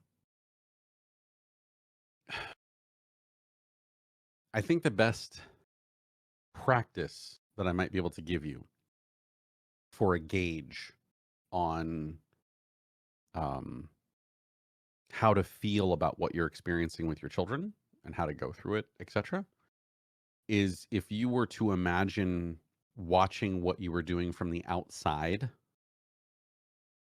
how you would feel if you saw it as like a television program. Because we have our society. Unfortunately, in Western culture, we're really bad with presenting intimacy in any way at all. We're really horrible with it when it comes to our television shows. We're much more in love with violence than we are affection in Western culture. But I would say that if it's something that we're watching on a television program, and what you would consider to be like, oh no, that's a mother that loves her kids, and you can sort of imagine it. I don't want to say like an out of body experience, but you understand what I mean. If you understand that, like, oh yeah, that's something that would seem normal if I was watching on a television program or something. See, and that's the It's part that confuses me. It's like I've hmm seen movies where the mother and daughter have a really great connection and they call each other every day and they love each other and it's healthy, and there's one movie in particular, I can't remember what the name is, but something terrible happens to somebody very close to them. hmm And the mother and daughter, the daughter was like 8 or 9 years old, and they end up hmm homeless. So they rent this apartment. There's no furniture, there's no food, there's no heat, there's nothing, but it's a roof over their heads. They have sleeping bags on the floor, and the mother and daughter are curled up, hugging each other, just hugging each other. And I saw that, and I just fucking bawled. I cried. Like, what? I wanted that. hmm Why yep. couldn't I have that? So, like, I see these things, and I grieved for them, hmm knowing that those things are healthy and that connection to your children is necessary. yep. Why can I not do that for my kids? Why is there still a wall there? Why is there a barrier? So, how old is your oldest? 15. Okay. Um, I'm going to say something that's going to come probably completely out of left field, Okay. but I want you to really think about this. Okay. Okay. Have you ever said exactly what you just said to me to your 15-year-old? Yes, all my kids know. Okay. I'm most curious with your 15-year-old. How did your 15-year-old respond to that? To understanding. Um, hmm Was it weird for them? Were they like, ew, kind of like that's sort of awkward to hear that, mom, at all, or was it all positive? it was it was not awkward. Um, Good. Good. no, they didn't respond in any way that gave me the feeling that they would be uncomfortable. Right. Um, they have all been very understanding with it. Mhm. Um, but I can still see that they're hurting from it. Yeah. So this is this is where I like to say the real work happens. Okay. Um and this happens. Let me be very careful with how I say this here. Where the real work happens for us in our progression from therapy, okay, is doing the things that are making us uncomfortable and forcing ourselves to accept a reinterpretation of those acts. Because what makes it icky, what makes it feel weird, is the projection. It's the association that we have with those actions, the acts that occurred, and the intent that we knew existed behind those acts. That is what creates the problem for us.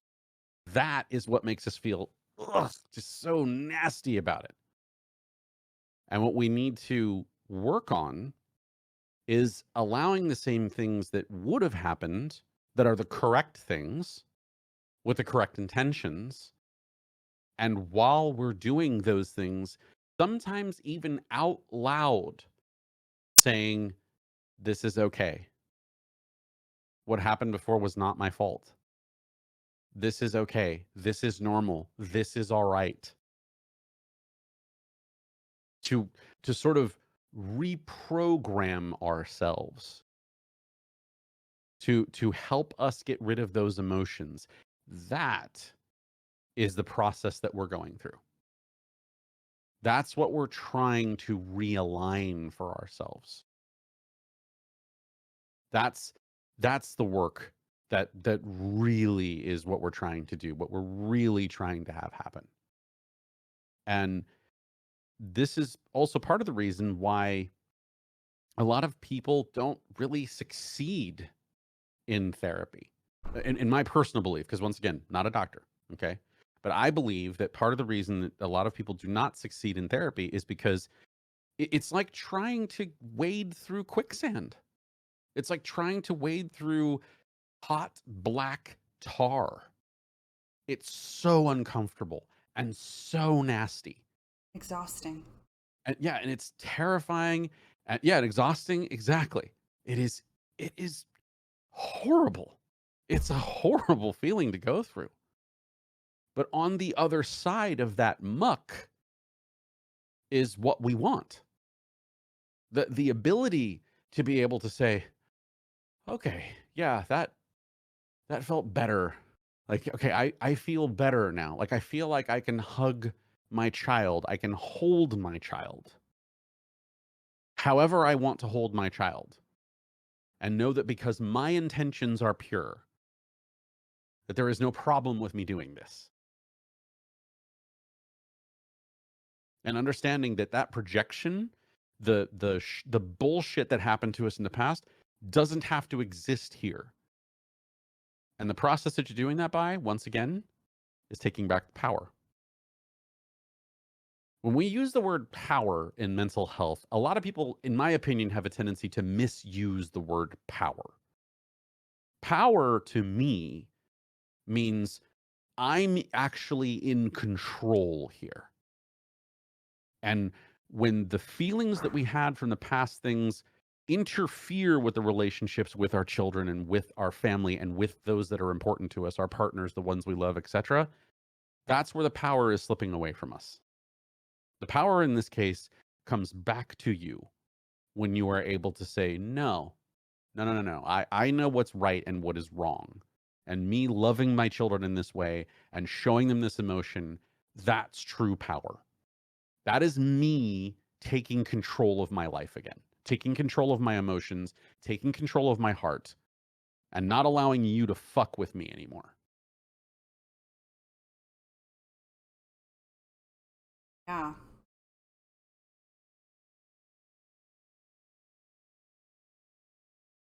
And that makes perfect sense. Like, that's exactly what I did when I started hugging my kids. Like, they get a hug every morning before they leave for school, and every night at bedtime. We even have our own little handshake that we each do. Hmm. Yeah. But the actions are one thing, and I think what you're struggling with, really, I think the reason that you still feel this way about it is that you're still doing the emotional cleanup. You know? And if I may say it, I don't want to call you out too much here, but it's written all over your face. I'm looking at your camera right now. I wear my heart on my forehead, okay? Oh, I know. It's all over your face, all over your shoulders. It's everywhere. You're just a one big heart. But that's the roughest part. That is absolutely the roughest part of it though, you know? And and the reason why it's so difficult to deal with is because it's vulnerability. Vulnerability which our abusers once took advantage of. That's what makes it so scary to be vulnerable out in the real world. That's why the walls get built up so big. It's why we have so much armor on us because we're trying to prevent something else from happening to us. And Hmm. trust me, when you feel truly empowered, like part of the reason that I knew that it was time for me to end my traditional mental health Mondays and just start doing things like this with you, which by the way, once again, really appreciate you having me on as a guest. I thoroughly enjoy doing this with you. But part of the reason that I had to end it all for me is that I have completely stepped out of my suit of armor. I have no armor and no walls and nothing up anymore anywhere. And I feel, at least on a mental level now, pretty much fucking invincible. Wow, that's I'm not, fantastic. yeah, I'm not delusional, okay? But it's just I am now reached a point in my journey where I am completely in control over what affects me, who affects me, and how it affects me. And it's not to say that I don't get emotional. I'm bipolar for crying out loud. You know, I go back and forth in that rocking chair, sometimes at turbo speeds. I think we need to just highlight here that being emotional does not mean you're out of control. Correct. Being emotional means you're human. That's all it means. But yeah, Rip, as a matter of fact, I've got some completely different content on the way, as a matter of fact, for 2023. I'm really excited about it. So, but I'll be talking a lot about emotional intelligence, etc. And do you mind if I No, drop a go quick ahead. thing No. in the chat there? Yeah. So if those of you who are here, if you want to find me over on YouTube, I'll drop my YouTube in the link because that's where the majority of my content's going to go. So, but yeah, that's the point that I've reached. And the thing is that it's great to be in a slot like this where I can be like a guest appearance, talk with you in your chat, that sort of thing, when I can talk to others. But to me, it didn't make much sense to do mental health on my channel anymore because when somebody gets to the point where I'm at, I don't have a lot to offer the same audience anymore. And I'm not going to get a lot of people coming in because there won't be people won't necessarily be drawn to it because of that. They're not in a way able to find that easily like on Twitch, etc. You know, but that's part of the reason why I was so happy to have you doing these types of streams because you doing this and then me being able to reach out to others and say, "Hey, do you want to do a mental health day with your community? How about your community? Your community?" That's the kind of thing that I think reaches new people and that's what I feel is the most important because no matter how you want to look at it, I think we can all be in agreement that the level of mental health issues is doing nothing but growing these days. It's just getting bigger and bigger and bigger, more and more and more problems. And we really just need to. I think we really just need to address it with as many people as we possibly can and as many communities as we can. Well, and I wonder too if maybe mental health issues are not getting worse, Oh, but totally. that it's less taboo to talk about. So now we hear about it more, Hmm. you know? And we're hearing about the hard stuff, and more people are feeling able to be vulnerable and open up about this stuff because it's less, we don't talk about that, you know? Yeah, I think that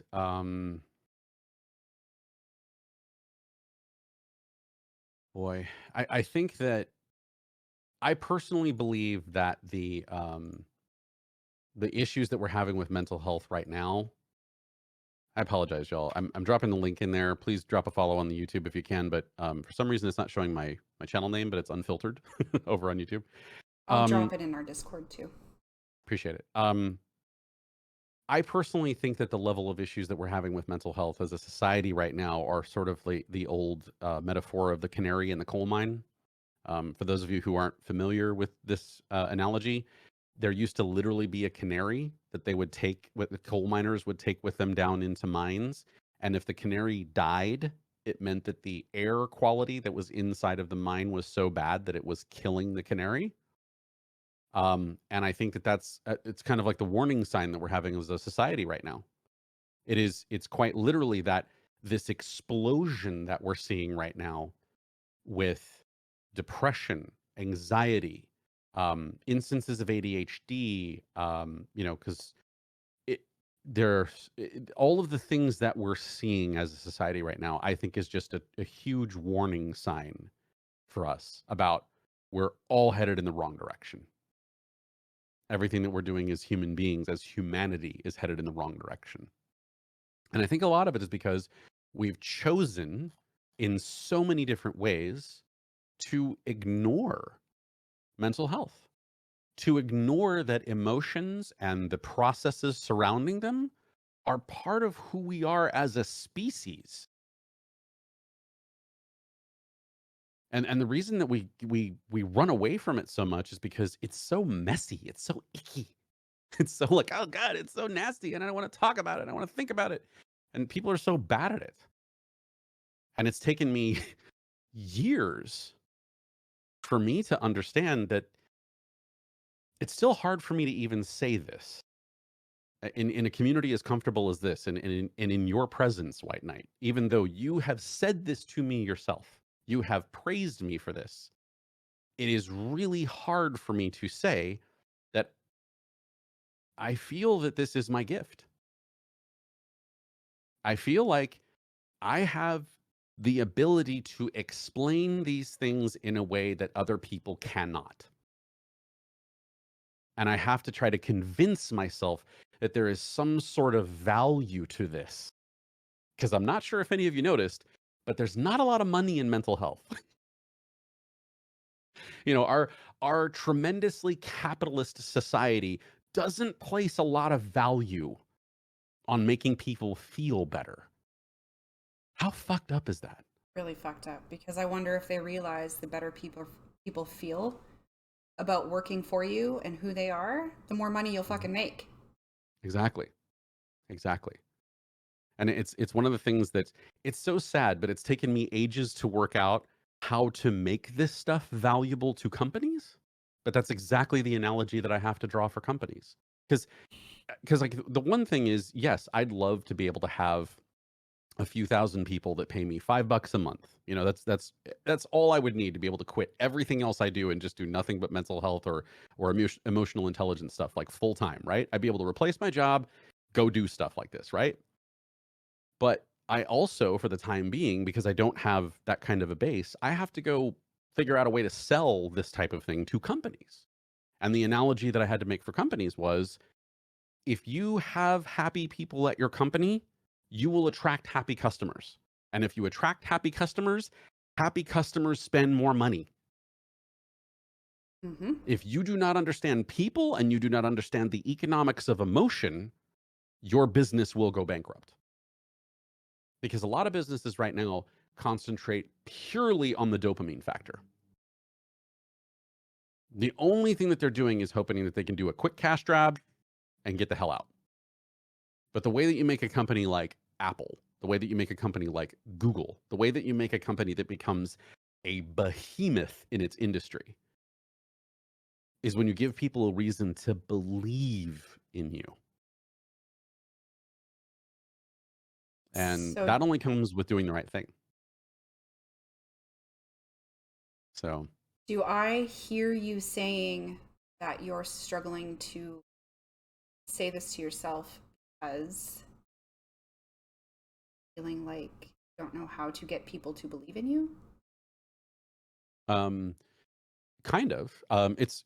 Just, you know, I'll give you the long and short of it in one phrase: imposter syndrome. You're not I believing su- in yourself. Yeah, Yeah. it is. It is so hard.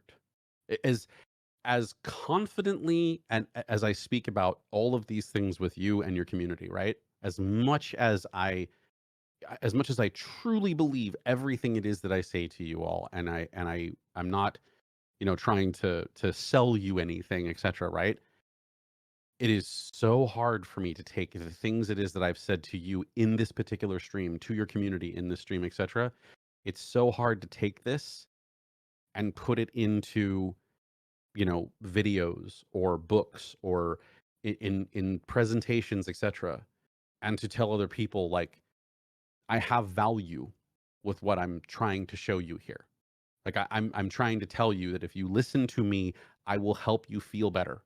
I will help you, you know, etc. It's hard for me to say, yes, I have value, I'm worth something, and yes, you should be paying me to exist to do these things. I would like this to be my profession. That's hard for me to say. It is very difficult for me to say, I want this to be my profession. I want this to be how I make a living because I'm really good at this. Because this is a portion of society that so far has been regulated by therapy.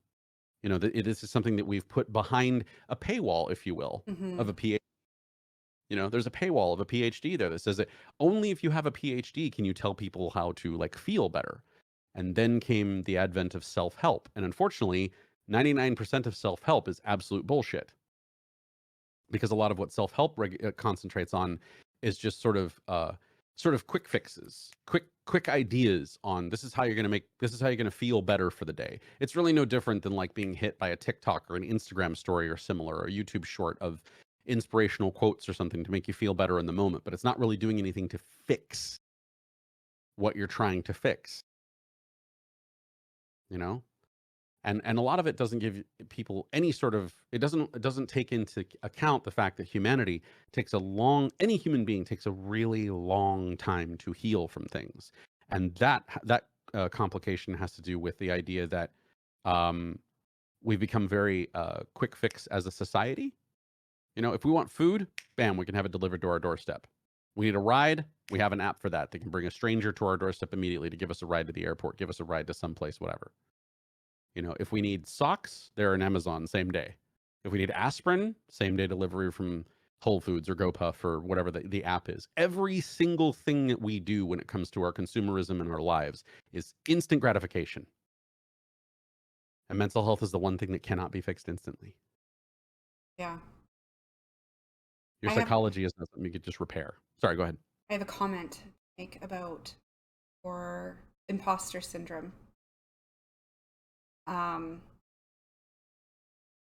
in my experience, my imposter syndrome has been rooted in fear of Yes, not mine being is too. good enough, not being able to provide the services I'm being asked to provide.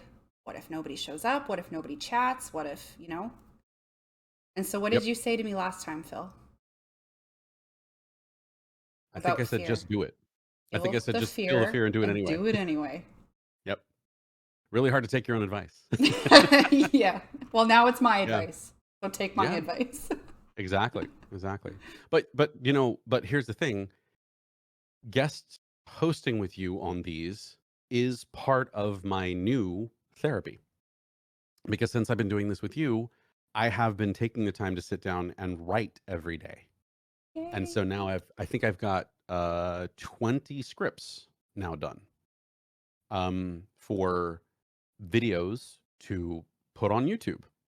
And YouTube is the start of it. And those 20 scripts are also going to double as the start of the Society of Unfiltered Truth, which is my nonprofit organization, which is being set up directly to fund this effort. That is my founding principle. And so yeah, like I use moments like this as fuel, you know, for to put back into my gas tank to get me ready to go and go push through the muck, because I'm still walking through my own quicksand. You know, that all I'm doing for you guys is pointing out to you all the same rope that I'm holding on to. Mm-hmm. All I am is further up the line on the rope than you all are. But you're using the same rope that I am, and we're all climbing through this muck together. And that's how I feel about that's been my main goal with starting these mental health streams is to just show everyone, you know, we're in this together. Hmm. We all go through really tough fucking shit. It's not going to Yeah. stop. It's going to continue to happen. It's how we deal with it in the community of people we surround ourselves with that matters. Hmm. TED Oh. Talk Phil, yeah. You know, I TED Talk is absolutely on my list of to-dos. I I love TED absolutely Talk. want to do a TED Talk. Absolutely, I want to do a TED Talk. I love TED. Also, thank you, Betty, for dropping by. Betty is Betsy. a member of my community, Oh, and hi. yeah, and she's also a hell of a Valorant and Overwatch streamer. If you ever have a chance to drop by her stream, she's wildly entertaining. Noted. Um, yeah, but thanks, Betty, for stopping by. Thank you for the follow. Thank you for being here with us. I appreciate it. Yeah. Okay, we missed a lot of chat here. Yes, we did. Let's catch up. Okay, so there's Phil's link. I think COVID and being forced to be in home quarantine has made mental health worse too. Oh, facts. Absolutely 100% it true. has. I think it's Mm-hmm. forced a lot of people to take a look at their lives. Mm-hmm. We've also learned how to not be empathetic and compassionate. Yeah, and I think that comes a lot with self-preservation and just surviving on the inside, and trying not to let people affect us so much as humans, but kind of go down the road a little bit too far and become uncaring. Yeah, I'd say that's accurate. I would say that I would say that the pandemic really just put a magnifying glass on so many things that were wrong already. Mm. And being shut inside the walls of our own homes made it so much worse for so many people. It was like, "Oh dear God, now I have to be alone with myself Yeah. rather than going out to a bar or, somewhere else to avoid my problems. Now I'm stuck inside my walls with my own problems," With my own is what it thoughts. was. What the fuck do I Exactly. do? Yeah. Yeah, exactly, exactly. That goes the same for normal doctors as well. Doctors are only meant to spend a few minutes per patient. It's crazy. Yeah, yeah. Honestly, if you can build a good model for workplace culture and building trust within corporations, I'm sure you could do well. This is Shorzy saying this to you, Phil. Let's see. Is this comment further up? It I'm not is. seeing it. Yeah. Can you read it again? Sorry. Honestly, if you can build a good model for workplace culture and building trust within corporations, I'm sure you could do well. Oh, yeah. I totally agree with that one. The thing I'm actually trying to address big time actually is the fact that I'm sure all of you are familiar with the concept of organizational psychology. These guys like Simon Sinek and there's another guy Adam something I can't remember, but there's these people who are out there. They're very popular on LinkedIn and other sites where they talk all about how healthy culture is instrumental to an organization and so on and so forth. And they have great quotes. Um, but in my head, they're total assholes because they don't tell anybody how to implement the things that they talk about. It's one thing to sit there and say, you shouldn't be promoting the jerks in your corporation into positions of leadership. It is another thing to appeal to the workers of an organization or to the CEO of an organization and say, hey, let me inside the walls of your company. Let me illustrate to you how your culture is broken. Yeah. Let me And the point reason out that all your faults. Yeah. right, and the reason that they don't wanna do that is because that alone will make them incredibly unpopular, and they'll stop selling books, and they'll stop selling seminars. It's once again, this is another thing that I'm trying to put on the side of, like, it's the new influencer that I wanna see. I wanna see influencers having the really difficult conversations. That's who I think the influencer really should be. Sure, I I I don't want to dampen your parade here, but getting on the bottom of the chat here, I see whatever Gary Vaynerchuk or Gary V as he is known. Please take everything that man says with a grain of salt. I have actually worked with Gary V. Um, he is not what he seems. He is not everything that he's cracked up to be. I like his attitude. I like his positivity. Disagree with about 98% of what he actually says, though.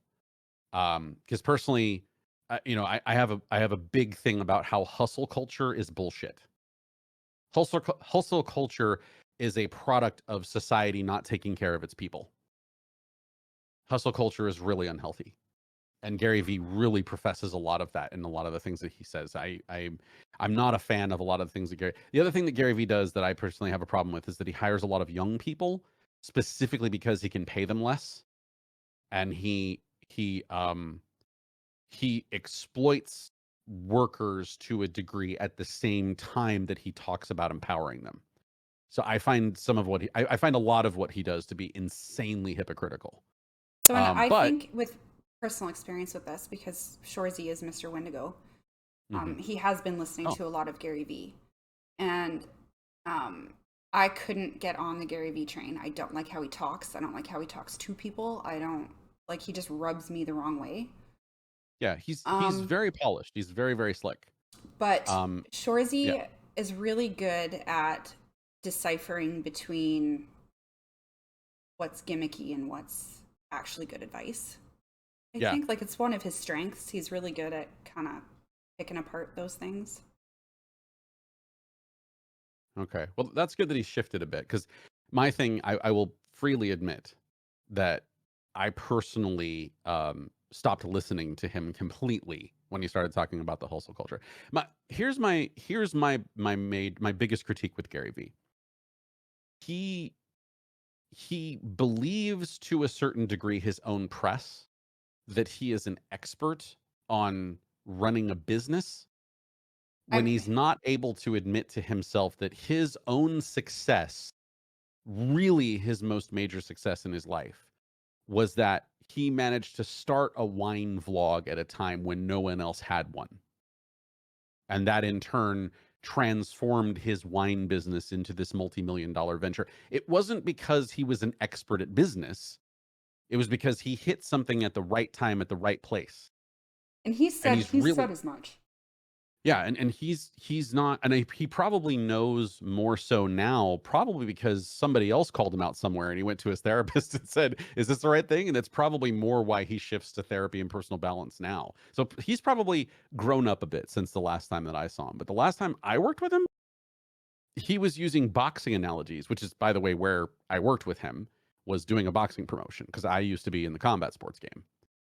But he was using boxing analogies to talk about things that just had no correlation whatsoever. It was more the quick fix dopamine bullshit. So yeah, so like I'm glad that he's shifted. I'm really glad if he's changed because it shows that he's aging well. He's becoming wise. Wisdom is so important. Wisdom is very, very important. Yes. So, but yeah, that's good. That's actually really good. If it's changed 180, I might actually might check out some of his later stuff. So anyway, sorry, we're still catching up on chat. That's totally okay. Where were we now? I don't know where we were. Nordic, uh, thank you very much for the kind words. I'm so glad that you guys have been so open and accepting of what we're trying to do and participating as much as you guys do. Like I never in my wildest dreams thought that this would be as great as you all feel like it is. I'm really thankful. there's actually one other thing that Shore put in chat that I really want to get on for a second because it's a really great quote.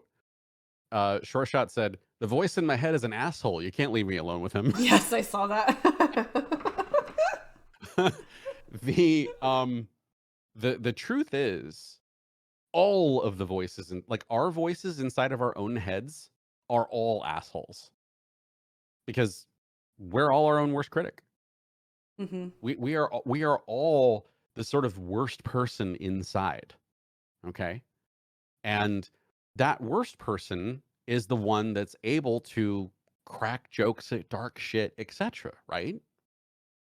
Um, the reason why I don't have the voice in my head on mute to the rest of the world anymore is that I've discovered that the times that I'm able to remove the fear, just like you were talking about earlier, White Knight, when I remove the mute button to the rest of the world, I find that I seem to be speaking a lot of the thoughts that other people have in their head. Hmm. And that, for whatever reason, is directly tied to value. That's the part where I'm starting to gain the confidence to say, no, yes, I should be able to do this. I should embark on this career, this vision, this thing that I'm doing. Yes, it has a place. Yes, it has a voice. Yes, it has meaning. And it's something I shouldn't be afraid of doing anymore. But yeah, And you the did. inner voice, Oh, go jerk. ahead. Yeah, Go jerk. ahead. I've found through my personal experience that the only way you're not afraid to do it anymore is if you just fucking do it and you see that it's not as bad as you thought it was. Hmm. Pikachu, hi! Another one of Phil's. Oh, Thank you for coming in and following. Welcome, welcome, welcome. Pikachu. Welcome. Pikachu. Hmm. Yes. Another amazing streamer, wildly entertaining I woman. know. I've lurked. Hmm. She's fantastic. Yes, I've promoted her in the community a few times on the unfiltered server. She's awesome. Mm, Thank you for doing the yeah. shout outs, Monkey. You the real MVP, yo. Oh, and I also want to say we should also say Valorant champion because last night Pikachu and her team, the Nutcrackers, won the charity Valorant tournament over on Wilson Chang's channel. So Woohoo! they destroyed teams last night. It was amazing to watch. Yes. Good job, lady. Woo! It was amazing to watch. It I was great. love that. So if y'all like Valorant, go watch Pikachu. Yeah. I'm afraid of those who don't have an inner voice when they think. Do you know what I mean? Oh yeah. Because Crazy if you don't have, psychos. yeah, if you don't have an inner voice, it means that you probably don't have a conscience. Nope. So You don't feel fear. You don't feel nothing. That's been my biggest goal within my therapy and growth, trying to change him to be more encouraging and loving. Yeah. Self love. Heal and do the things with love. yeah. Talk to yourself with love. Hmm. Yeah. It's And been actually, wildly life changing for me to just see myself as I am and love me as I am. Like it just, the thoughts in my head just from working through that and being able to do that have drastically changed. Like I still get good. imposter syndrome sometimes. I mean, it's human. Oh yeah. I still go, why'd you do that? But my thoughts quickly realign to love. Good. Feels so good. That's really good. It's funny that we're actually having this talk right when Pika shows up. As a matter of fact, because this is something that actually think that Pika sort of to a degree needs to hear. Um, she's joking in chat right now about like, can I have my conscience removed, please? Yeah. So like, um, so there's a balance that we all struggle with. Okay, when it comes to our own inner voice and dealing with ourself mental health wise. And I'm going to give you all an example once again as a societal example because it's something that we can all relate to. Okay. Um, we've talked a little bit uh, about capitalism. Okay, like it's just the system that we all have to exist in. We have to exist in a system where we're being told that the work that we know how to do is only valued at a certain level. And I know a lot of people, especially our generation and younger, okay, those of us who, 30s, whatever, that kind of thing, right? We're all at this place right now where it's like, oh, wow, the world's becoming extremely hard to live in because you can't buy a house right now because it's not affordable and you can't seem to get a job that's worth anything because the economy itself is telling you that your job isn't worth enough money and so on and so forth. And yet at the same time, society keeps our entire society keeps hammering us with the idea of like you're nothing unless you can have more, achieve more, have more of a car, more of a house, more family, more things, more clothes, more stuff, more everything. More is what we pound into our psyches all of the time.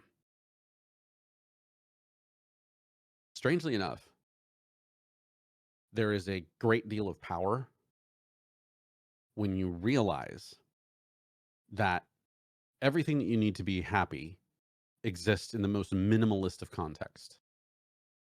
Think about all of the times that you've had in your life where you've really had a fun, good time. It probably wasn't sitting at a five-course meal at a table somewhere, wearing a formal gown in a limo and like whatever, unless it was like maybe a high school prom or something else like that, right? But every single one of us remembers a time where we were, I don't know, sitting outside of a convenience store with a best friend and laughing over something really stupid that happened. Connecting with somebody on a real level. Yeah. That one time that one friend saw you for exactly who you were and how awkward you were, and you both were able to like have a laugh at yourself, or you realize that somebody that glance that you catch, especially from like a partner or someone who is able to look at you in that loving way, that moment that you realized that they realized that your inner child was this goofy, awkward, strange, kind of fucked up little being, and they look at you in a way where they just don't give a shit. Yeah. They just like you for you, the being, the person that you are. And you don't have to be anything other than who you are, even though, let's be honest, none of us really know 100% who we are or what we are. We just know that we're messy and awkward and weird creatures.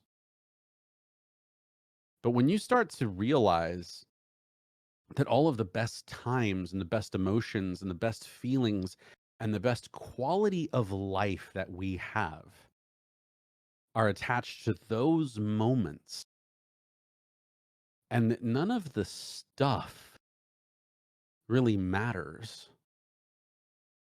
Not really when it comes down to it.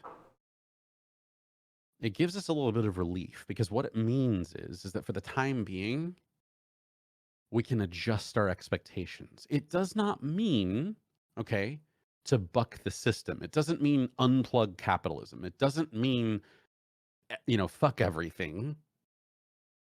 What it means is that we're able to readjust our expectations of what we're supposed to be doing for ourselves, for our lives, etc. Like, we don't need to have that particular, apartment, or like the high-rise apartment, or the thing. No, we need shelter. Need a place to live with a roof over our head, food on the table, sustenance, an internet connection if we're streamers. Yeah. you know, that kind of thing. But we can adjust our definition of happiness so that we don't feel like we're chasing it 24/7 and never able to catch it. Doing that doing that part of, like, in and of itself, for my own mental health, I'm going to tell you all right now, not only was it incredibly relieving for me to be able to say, no, these are the basic things that I need to be happy. Weirdly enough, I would also consider it to be a huge life hack. And the reason is because when I managed to get rid of all of the stuff and the desire for the stuff, etc., and I was able to, put that all in perspective, I remember the day that it happened, as a matter of fact. It was August 7th of 2020. I woke up the morning after I had changed everything in terms of perspective and location and everything else, whatever, and went, wow, I have like no anxiety right now. And when I got rid of the anxiety, it made me 1,000% more productive. Now, granted, at the time, the first thing that I had to attack was my own mental health, because I still had things to work through. I had 2 years of time that I've spent since that August day waking up to now, and going like, wow, it took me a long time to get here to the point where I can actually create this material that I'm trying to sell and promote and become an influencer, blah, blah, blah, right? There's Hmm. still a lot of work I had to do, but the amount of work that I was able to accomplish on a personal level, exponentially bigger. It put the world into a perspective where I was able to more healthily deal with life. And I think that was life changing for me as well. Because I know throughout my therapy, um, yeah, I was excited to go and I was ready to just break everything down and just put it all back together again and figure out what's what and all this stuff. And it was fucking exhausting. Hmm. But I think one of the breakthroughs that I had in therapy was taking the pressure off myself by just saying it will be what it will be, Yes. not expecting anything. Hmm. and not, I mean, looking forward to the other side and the outcome, but not expecting it to be something specific. Hmm. Just allow yourself to move through it and know that it will be what it will be and just have acceptance, you know? Yes. The concept of radical acceptance. We've talked about it before. Radical acceptance. Being able to say about everything that it is what it is. Mm-hmm. Oh, Earth, Yeah. those are awesome. Hmm. The two key things that I profess in my writing constantly are radical acceptance and authenticity. Radical Mm-hmm. acceptance is, it's not like, acceptance is one thing, but radical acceptance means you quite literally look at everything and say, this is the way that it is. And it doesn't matter if it comes to society, your personal life, personal trauma, your history, your future, the track you're on, the track, if you have children, the track your children are on, everything, right? You accept everything and everyone for exactly who they are. I mean, when I figured out how to do radical acceptance, it was it was life changing for me also because it helped me deal with people a lot better. So now that's Because it made me. also, that's not to, so that's in my opinion, kind of a dangerous thing to put out there without context. So, like radical acceptance, yes, absolutely. Um, but when you're in a situation with someone who it's an unhealthy situation, maybe it's toxic, maybe they're just not giving you what you need, accepting Mhm. them as they are and who they are, fantastic, great, do that. But don't abandon yourself and stay where you're not happy just because you accept this person for who they are or Right, the and that's situation for what it is. right, and that's why I always include authenticity with that, Okay. because authenticity is, now that I've accepted that things are the way that they are, what are the choices that I need to make for myself to get me living as close to my morals, my values, my, like, everything that I want to be. My genuine, authentic self as possible. My Yeah. genuine, yeah, exactly. My genuine, authentic self. I need to be authentic with others. Absolutely. And a lot of the time, the reason that we're unhappy is because we're afraid to make those choices. We're afraid of hurting other people. We're Hmm. afraid of failing. Yeah. Here. Yeah. Imposter syndrome's a bitch, aka fear is a bitch. Yeah. AKA fear. Yeah. Yeah. Yeah. Fear sucks. The the tagline that I have for the stuff that I have debuting next month is choose your future.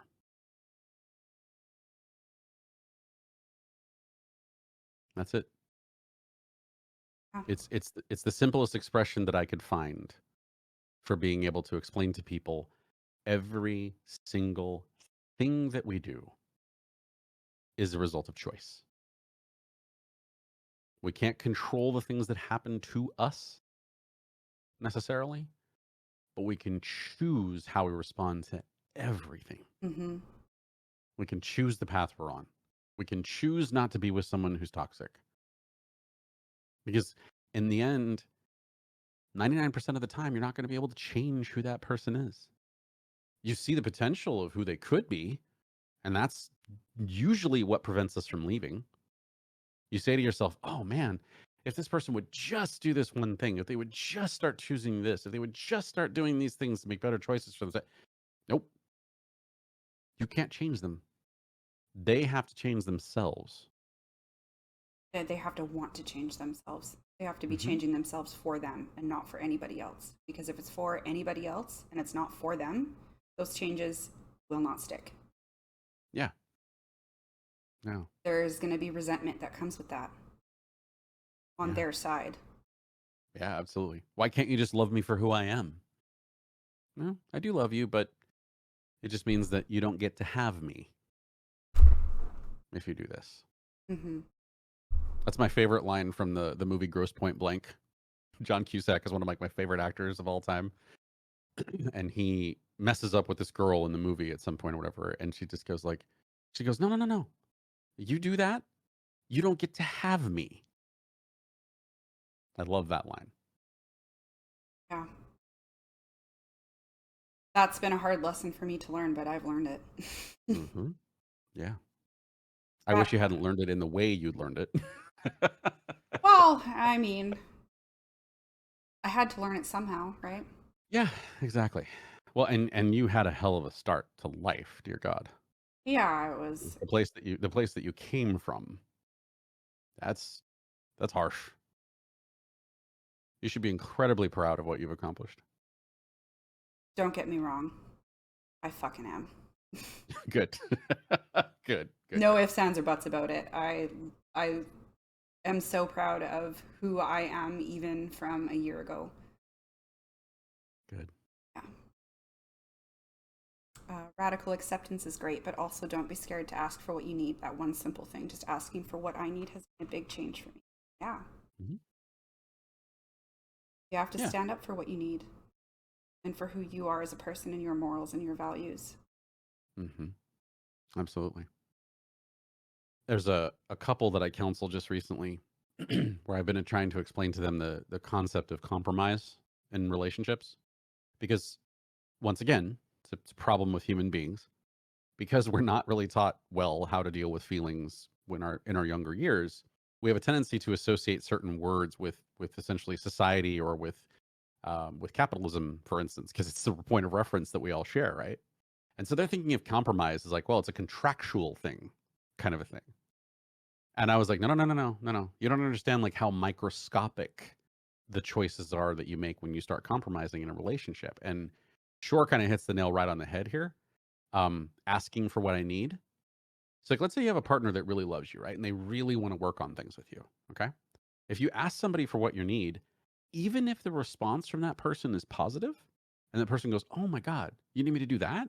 Okay. Yeah, I'll do that for you. Newsflash, they're still gonna forget.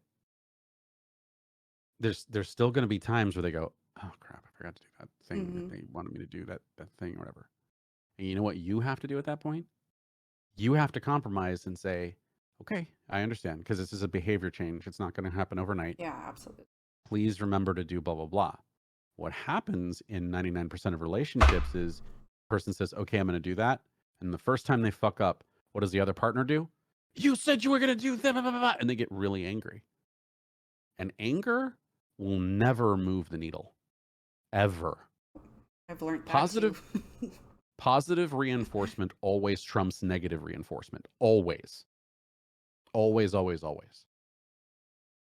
And it's part of the reason that I have such audacity to have as much hope as I do. See, and right now I'm on the other end of the spectrum because I feel like with the people in my life, I have been very, okay, this hurts me. I don't like this. Hmm. Let's figure out something else. Or can you please do this? This is really important to me. And the people in my life would hear that and go, okay, I understand. Um, make the change for a little while and then forget. And then I'd say, you know what, it's okay, it's fine. It's not going to happen overnight. And I have had an understanding of that. Hmm. And then it happens again, again, again. And it's almost like then at that point, I'm feeling like I'm being taken advantage of for my acceptance of the fact that this person is trying, Oh, well, you know? And so now yeah. I'm on the other side where I'm like, if I tell you something hurts me and you do it again, sorry, but right? Hmm. That's just where I am in my healing journey. So yeah, that's not to say that it shouldn't be done without boundaries, because at a certain point, you have to understand. Okay, well, that person's not going to be able to change. You know, and once again, I totally understand why you take everything to the end game. To the extremes that you do. It's because that's what we do with kind of everything in life. We look at it as like oh, if we just make this blanket statement that it's like without context. And that's part of what makes emotional intelligence so difficult to understand is that every single thing that we talk about has nuance. Hmm. Every single piece of this is messy and it doesn't all quite fit together like a nice, neat little puzzle. You know, there really is no perfect completed picture. Even in the stuff that I do, that I write, that I say, the videos that I'm going to record and so forth, even this material that I'm releasing, I have to go on the record in these talks over and over again to say every single situation is unique. Every single thing that we do has twists and turns and ifs, ands, buts, exceptions, and so on and so forth, right? Different perspectives, different, yeah. Hmm. Yeah. You know, there's there's a concept I've been working on lately, actually. I haven't even written the script for this one because I'm still trying to work it out in my head. But um, you know those sayings that we see on Twitter or social media, or sometimes people make a meme about it or whatever. It says that there are two kinds of people in the world, and most of the time they're referring to something silly, like pineapple on pizza or not. Yeah. Right? It's something like that, right? Yep. But I started to wonder if there was something that could be said about people when it came to certain things, right? Like for instance, rules or maybe societal rules or that sort of thing, right? And I think that there actually is sort of a line that I'm starting to see the more that I look really deep into the way that people handle surroundings and society and et cetera, right? It's like I think that there are two types of people in the sense that there are those people that believe in the spirit of something. And then there are those people who only want to know the literal meaning of something so that they can figure out how they can best get the most out of it or like use it to their advantage. Like, let me give you an analogy. Okay. Think about sports for a second, right? You know Sure. those teams that like are just kind of playing their hearts out. I don't know if like hockey is the best analogy because you're in Canada, or Okay. that kind of, whatever. Stereotype But much. okay, but you understand what I mean, right? It's like no Yes, matter what the yes. sport is, if it's soccer or if you call it football, if it's rugby, if it's hockey, if it's basketball, if it's whatever it is, right? There's always those teams that they're just playing for the love of the game. They're Hmm. just playing because they're just so happy to be on that field, doing what they love, enjoying the crowd and like that kind of thing, right? And then you have another team who's probably with them there, probably in the finals or like in the world championship for that particular sport. And the other team is the one that's like, I wonder if it would matter if we shaved like an ounce off of the hockey puck to make it like a little bit lighter. And what if we were to sharpen our skates just a little bit more and like use sticks that are made out of a particular type of composite material so that they can like act faster, and then we give like certain like nutrients to our players and blah blah blah, blah. Like that kind of, you understand the general Yes, idea of what I'm yes. talking about, right? Yep. Okay. I'm trying to figure out a way to distill this down so that it makes sense in like a video or a passage of some type. But that right there is the difference between someone who is a normal kind of emotional human being and someone who has sociopathic tendencies. And a really scary truth and realization that I've come to understand is that the way that our society is built, it caters to the Socio. sociopaths. Yep. If Facts. you I mean, really, yeah, yeah, agree with it 100%. yeah. And we all want the feel good team to win. We all want that. Just like in a court case, we want justice to prevail. But all too often, justice doesn't prevail because people are able to convince people that you're not able to convict somebody or not able to acquit somebody because this is what the rule says, you know? And Yep. What we need to understand is that for truth to survive, for real justice to be done, for real change to be made, we have to call that out. And we have to say, no, there's a reason why there's a difference between good and evil. And good is doing the right thing. It's just doing the right thing. And yes, the word right is in quotes because it just means that we're just trying to do what should be done, Hmm. you know? It's what all the movies tried to teach us when we were kids, you know? The heroes in the movies, they're always fighting for the poor, the sick, the underprivileged, the immigrants, the ones that can't take care of themselves, the ones that are being enslaved or trafficked or hurt or whatever else it is, Hmm. you know? But our society is more than willing to hurt those exact same groups because the rules say that they can. And they're, meaning those in power or, society, whatever else it is trying to tell us that we're the fucked up ones because we think that's fucked up. Yeah. No, I agree with You you. know? I think we need more people ruling with their Mhm. heads and or with their hearts and not their heads. Exactly. Exactly. There's a real interesting concept that I just learned about in a series that I just started watching on Netflix. It's called How to Get Away with Murder. There's something called like a nullification or something when it comes to like a jury, which means that juries are absolutely allowed to vote with their heart. Oh, They do not under any circumstances have to vote with the letter of the law. And I was not aware of it until like just recently that it was actually a legal concept. wow. But it comes around because, you know, you hear about the 16-year-old girl who murders her father because one day she found her father's gun and realized that she didn't have to put up with his sexual abuse anymore. Yeah. But those people get convicted because the prosecution is able to say, this is the law and you must follow it. And Well, the defense. and Mhm. it's logically she committed murder, Mhm. right? Exactly. But Exactly. in And her heart, she was protecting herself. She was saving it was herself. self-defense. Yes. Right. It was self-defense. She did not want to be violated again,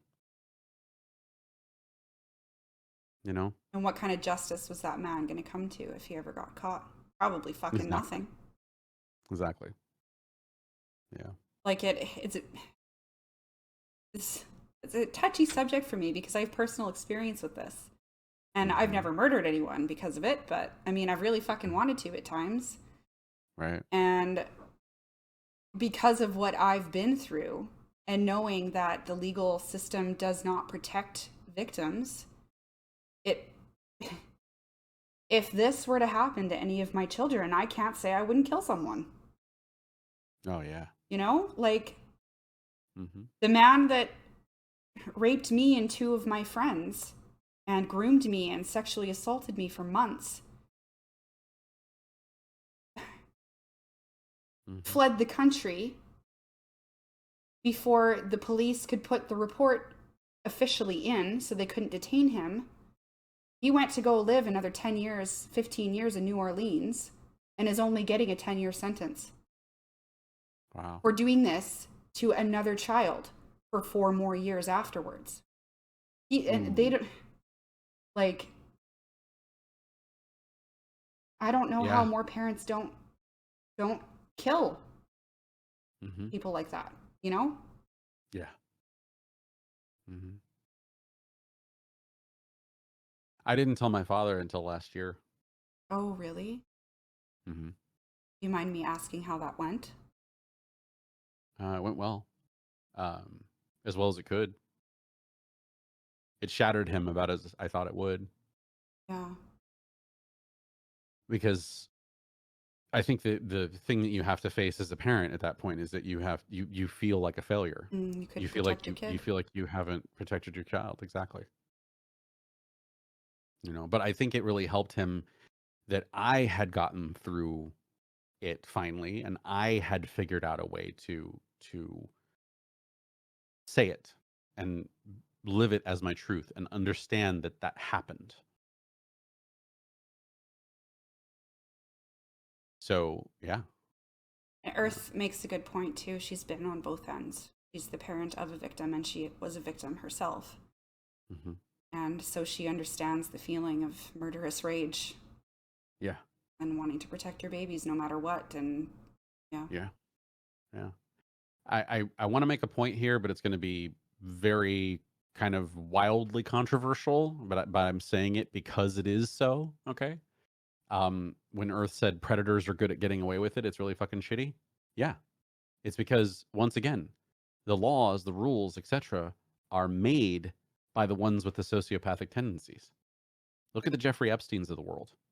That's a very good example. I'm not saying that everyone who is elite is a predator. But what I am saying is that the majority of the people that have that level of influence and power and money change the rules in their favor constantly. They are the ones that actually have the control. They are the ones that constantly rig the system in their favor. And Epstein only got caught because he got so egregious and because he flaunted it basically to a point where like the media and his friends and other people that were in his circles couldn't help but say, "Yo, man, you can't do this anymore because you're just flaunting it at this point." That's the only reason he got caught. The only reason he got caught is because he'd been doing it so long and so egregiously that finally someone said, "Hey, man, you did it so much that we can't keep this under wraps anymore." But he existed inside of a world of people that absolutely knew what was going on in his circle, etc. But they didn't want to call him out on it because of his level of wealth and power and their proximity to privilege. mm-hmm. You know, it's really fucking scary, but that's the truth of the matter right there. That is the real truth right there. And I still do wonder if we're ever gonna get the chance to see his little black book. I fucking doubt it. There's going to be too many You know? people in there that it Yeah, names. Like, exactly. I wouldn't be surprised if it's already burned. Yeah, because he partied with everybody, from the Bill Clintons to the Donald Trumps to the Bill Gates to the whomever. You know, all Really, the really, billionaires. really Yeah, all the unfortunate that billionaires roll in the same circles. it's really unfortunate that the second this became knowledge to the world, that Hmm. that black book was not handed over Yeah, like immediately. yeah, I yeah. It's It's insane in to a me. Like, lockbox why are we somewhere. protecting people that hurt people Hmm. on purpose for Absolutely, their own enjoyment? absolutely. All of a sudden, the phrase "money is the root of all evil" starts to make way more sense, doesn't it? Yes, yes, absolutely. Money talks, Earth. Yeah. Yeah, exactly. You Well, walked out of court. Oh my God, Earth. I didn't know. hmm, yeah, I and didn't. that's mhm. I didn't tell my mom till I was older, and it sucked. I couldn't do anything else. Hmm. I'm sorry to hear that, Betsu. Yeah, me too. Yeah, like I wish and I have no idea why we don't have this as like part of our school curriculum. I don't know if it's 5 years old, 7 years old, like whenever it is, but damn it, I wish that there was a class that maybe at kindergarten, maybe at that age when kids hit kindergarten. I wish that there was a class that kids were forced to attend that said, it is not okay when an adult does these things. These are all no-nos. And it doesn't matter if it's your parents, it doesn't matter if it's a friend, it doesn't matter if it's your teacher, it doesn't matter who it is, you need to tell somebody. And we need to teach young girls that if something like that happens, you go to a hospital, you go to the police, you get a kit done. There's a structure and things that have to happen when you do these things. I don't even remember the amount of people that I've talked to, the amount of women specifically I've talked to who've told me that they've been sexually assaulted and never did a rape kit, I never wasn't went to a sent for a hospital. rape kit. Mhm. Yeah, well, and the situation with which you suffered through it, the person wouldn't have taken you to get it done or whatever, but you understand what I mean, like, I wish that we made that part of our society. Well, and so in BC, as well as Earth says in where she is too, in BC, it is part of our sex education now. So I think it's got to be federal, like Canadian wide. Mhm. But sex education here, at least, doesn't start. Like my kids only started and they're 10, right? Mm, So they just started it this year right. and they're 10. Like that's 10 years of them being vulnerable and not knowing, right? Yeah. And now I've done my due diligence as a parent and told them if anybody touches you here, or, and I've given them the real terms of what these parts are Right. so that they're not saying, oh, grandpa touched my cookie.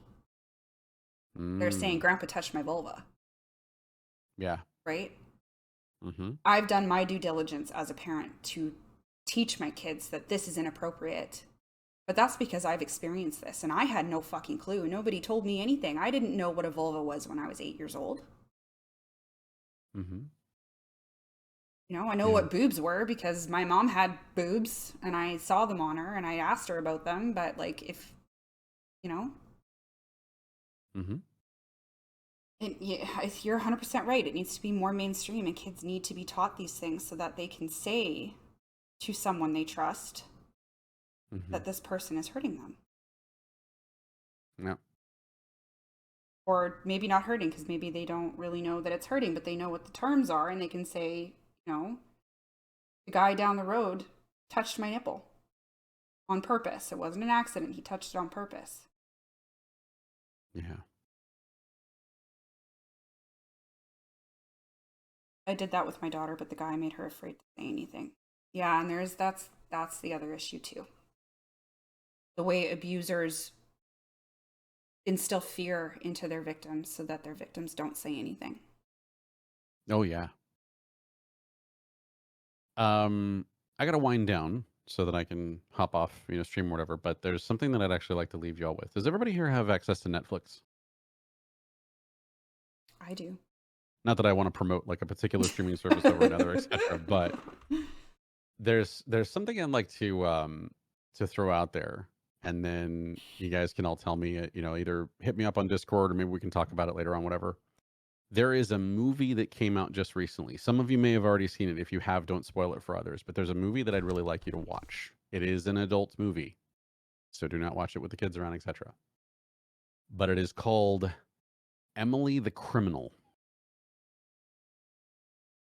and I would love for you all to watch the movie so that we could talk about it at some point, or you can give me your take on it, because I believe that it is one of those movies that is able to properly capture why sometimes we want to root for the villain. Sometimes we want to root for the bad guy or bad girl. And I'm just going to leave it at that, because you may find yourself on the other end of it, and don't agree with me or disagree with me because you think it's like what I want to hear. I want to know your own like thoughts on this. Okay, noted. But this movie attacks a very real problem of our criminal system, our justice system, etc., and puts you into the mindset of, well, what do you do if this is your circumstances? And I'm not going to go too deep into this, but with the experience that I've had around bad people, you Okay. know, Yep. um, I will say that it also puts uh, many things in the right context when it comes to why some of these people do what they do. So it's quite a ride. You Okay. watch the whole thing. It's quite a ride. And I will say, trigger warning, there are some extremely intimately violent moments in it. And I say that not meaning gore, I meaning that like in a psychological manner. The thing that triggered me on wanting to tell you all about the movie and asking you all to watch it is that there is a line in there where someone asks another person, "Are you afraid of me?" Trying to elicit a response from someone, and it will chill you when you see it. It is a brilliant film. That Absolutely brilliant film. just, yeah. Oh, okay. Yeah, just hearing it makes your skin crawl, It doesn't it? does. It does. Yeah, Like, why? Do yeah, you want me to be fucking afraid of you? Because now I am. yeah, yeah. It is brilliantly shot, brilliantly acted, brilliantly directed. I gotta be honest, like I wish that there was a different type of like Oscars or a different type of Golden Globes for movies that had like less than like a $10 million budget kind of a thing. Yeah. Because I think this is like a small film, but it is fantastic. It is absolutely amazing. So yeah. Good night, Nordic. Okay. Yes. Good night, Nordic. I just, thank you so much for being here with us today. I appreciate you, and I hope that you have the most restful sleep ever so that you can put 2 feet forward tomorrow. I love you. Good night.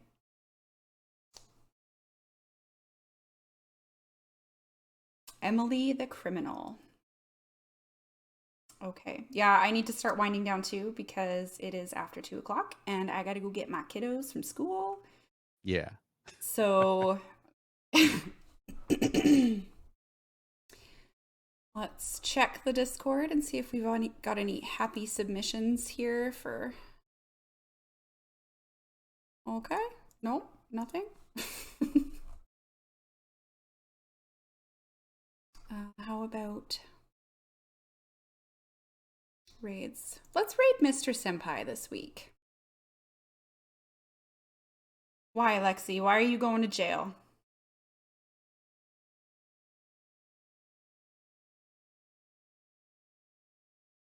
Lexi, you walk in at the end of the stream Yeah, with right. that. I mean, who you killing, babe? You walk into the end of stream with that shit? No, wait. Let me respond in kind here. Well, Lexi, if I'm playing devil's advocate, I'm kidding. Good night, Gearwolf. I did see you say hello. I'm sorry, we were kind of in the middle of a really intense conversation and I didn't want to divert from that too far. So, hello and good night. Thank you for being here with us. I appreciate you so much. Appreciate y'all for stopping by. Yeah, another awesome mental health Monday. The dealership. Oh, fuck, Lex. Great. DM me and let me know what's going on. Oh boy. Give me the deets. Himder, I saw your follow like 15 minutes ago. Thank you. Welcome to the community. I hope we didn't scare you off already. Okay, so yeah, we're gonna raid out. Let's go say hi to Mr. Senpai. He's playing Resident Evil 2. I think he's doing some speed runs. He's in here chatting quite a bit and venting, and he's an awesome friend to our community. So I hope you all have the most amazing week. And thank you again for being here. I love you all. I'll see you again on Friday for some more High on Life. Fucking stoked. I'm so mad that I decided to stream it because now I can't play it on my downtime. But whatever. It's fine. I'll enjoy it with all of you. Your dancing dragons, monkey. They light up my heart. Okay, I love you all. Let's go say hi to Mr. Senpai.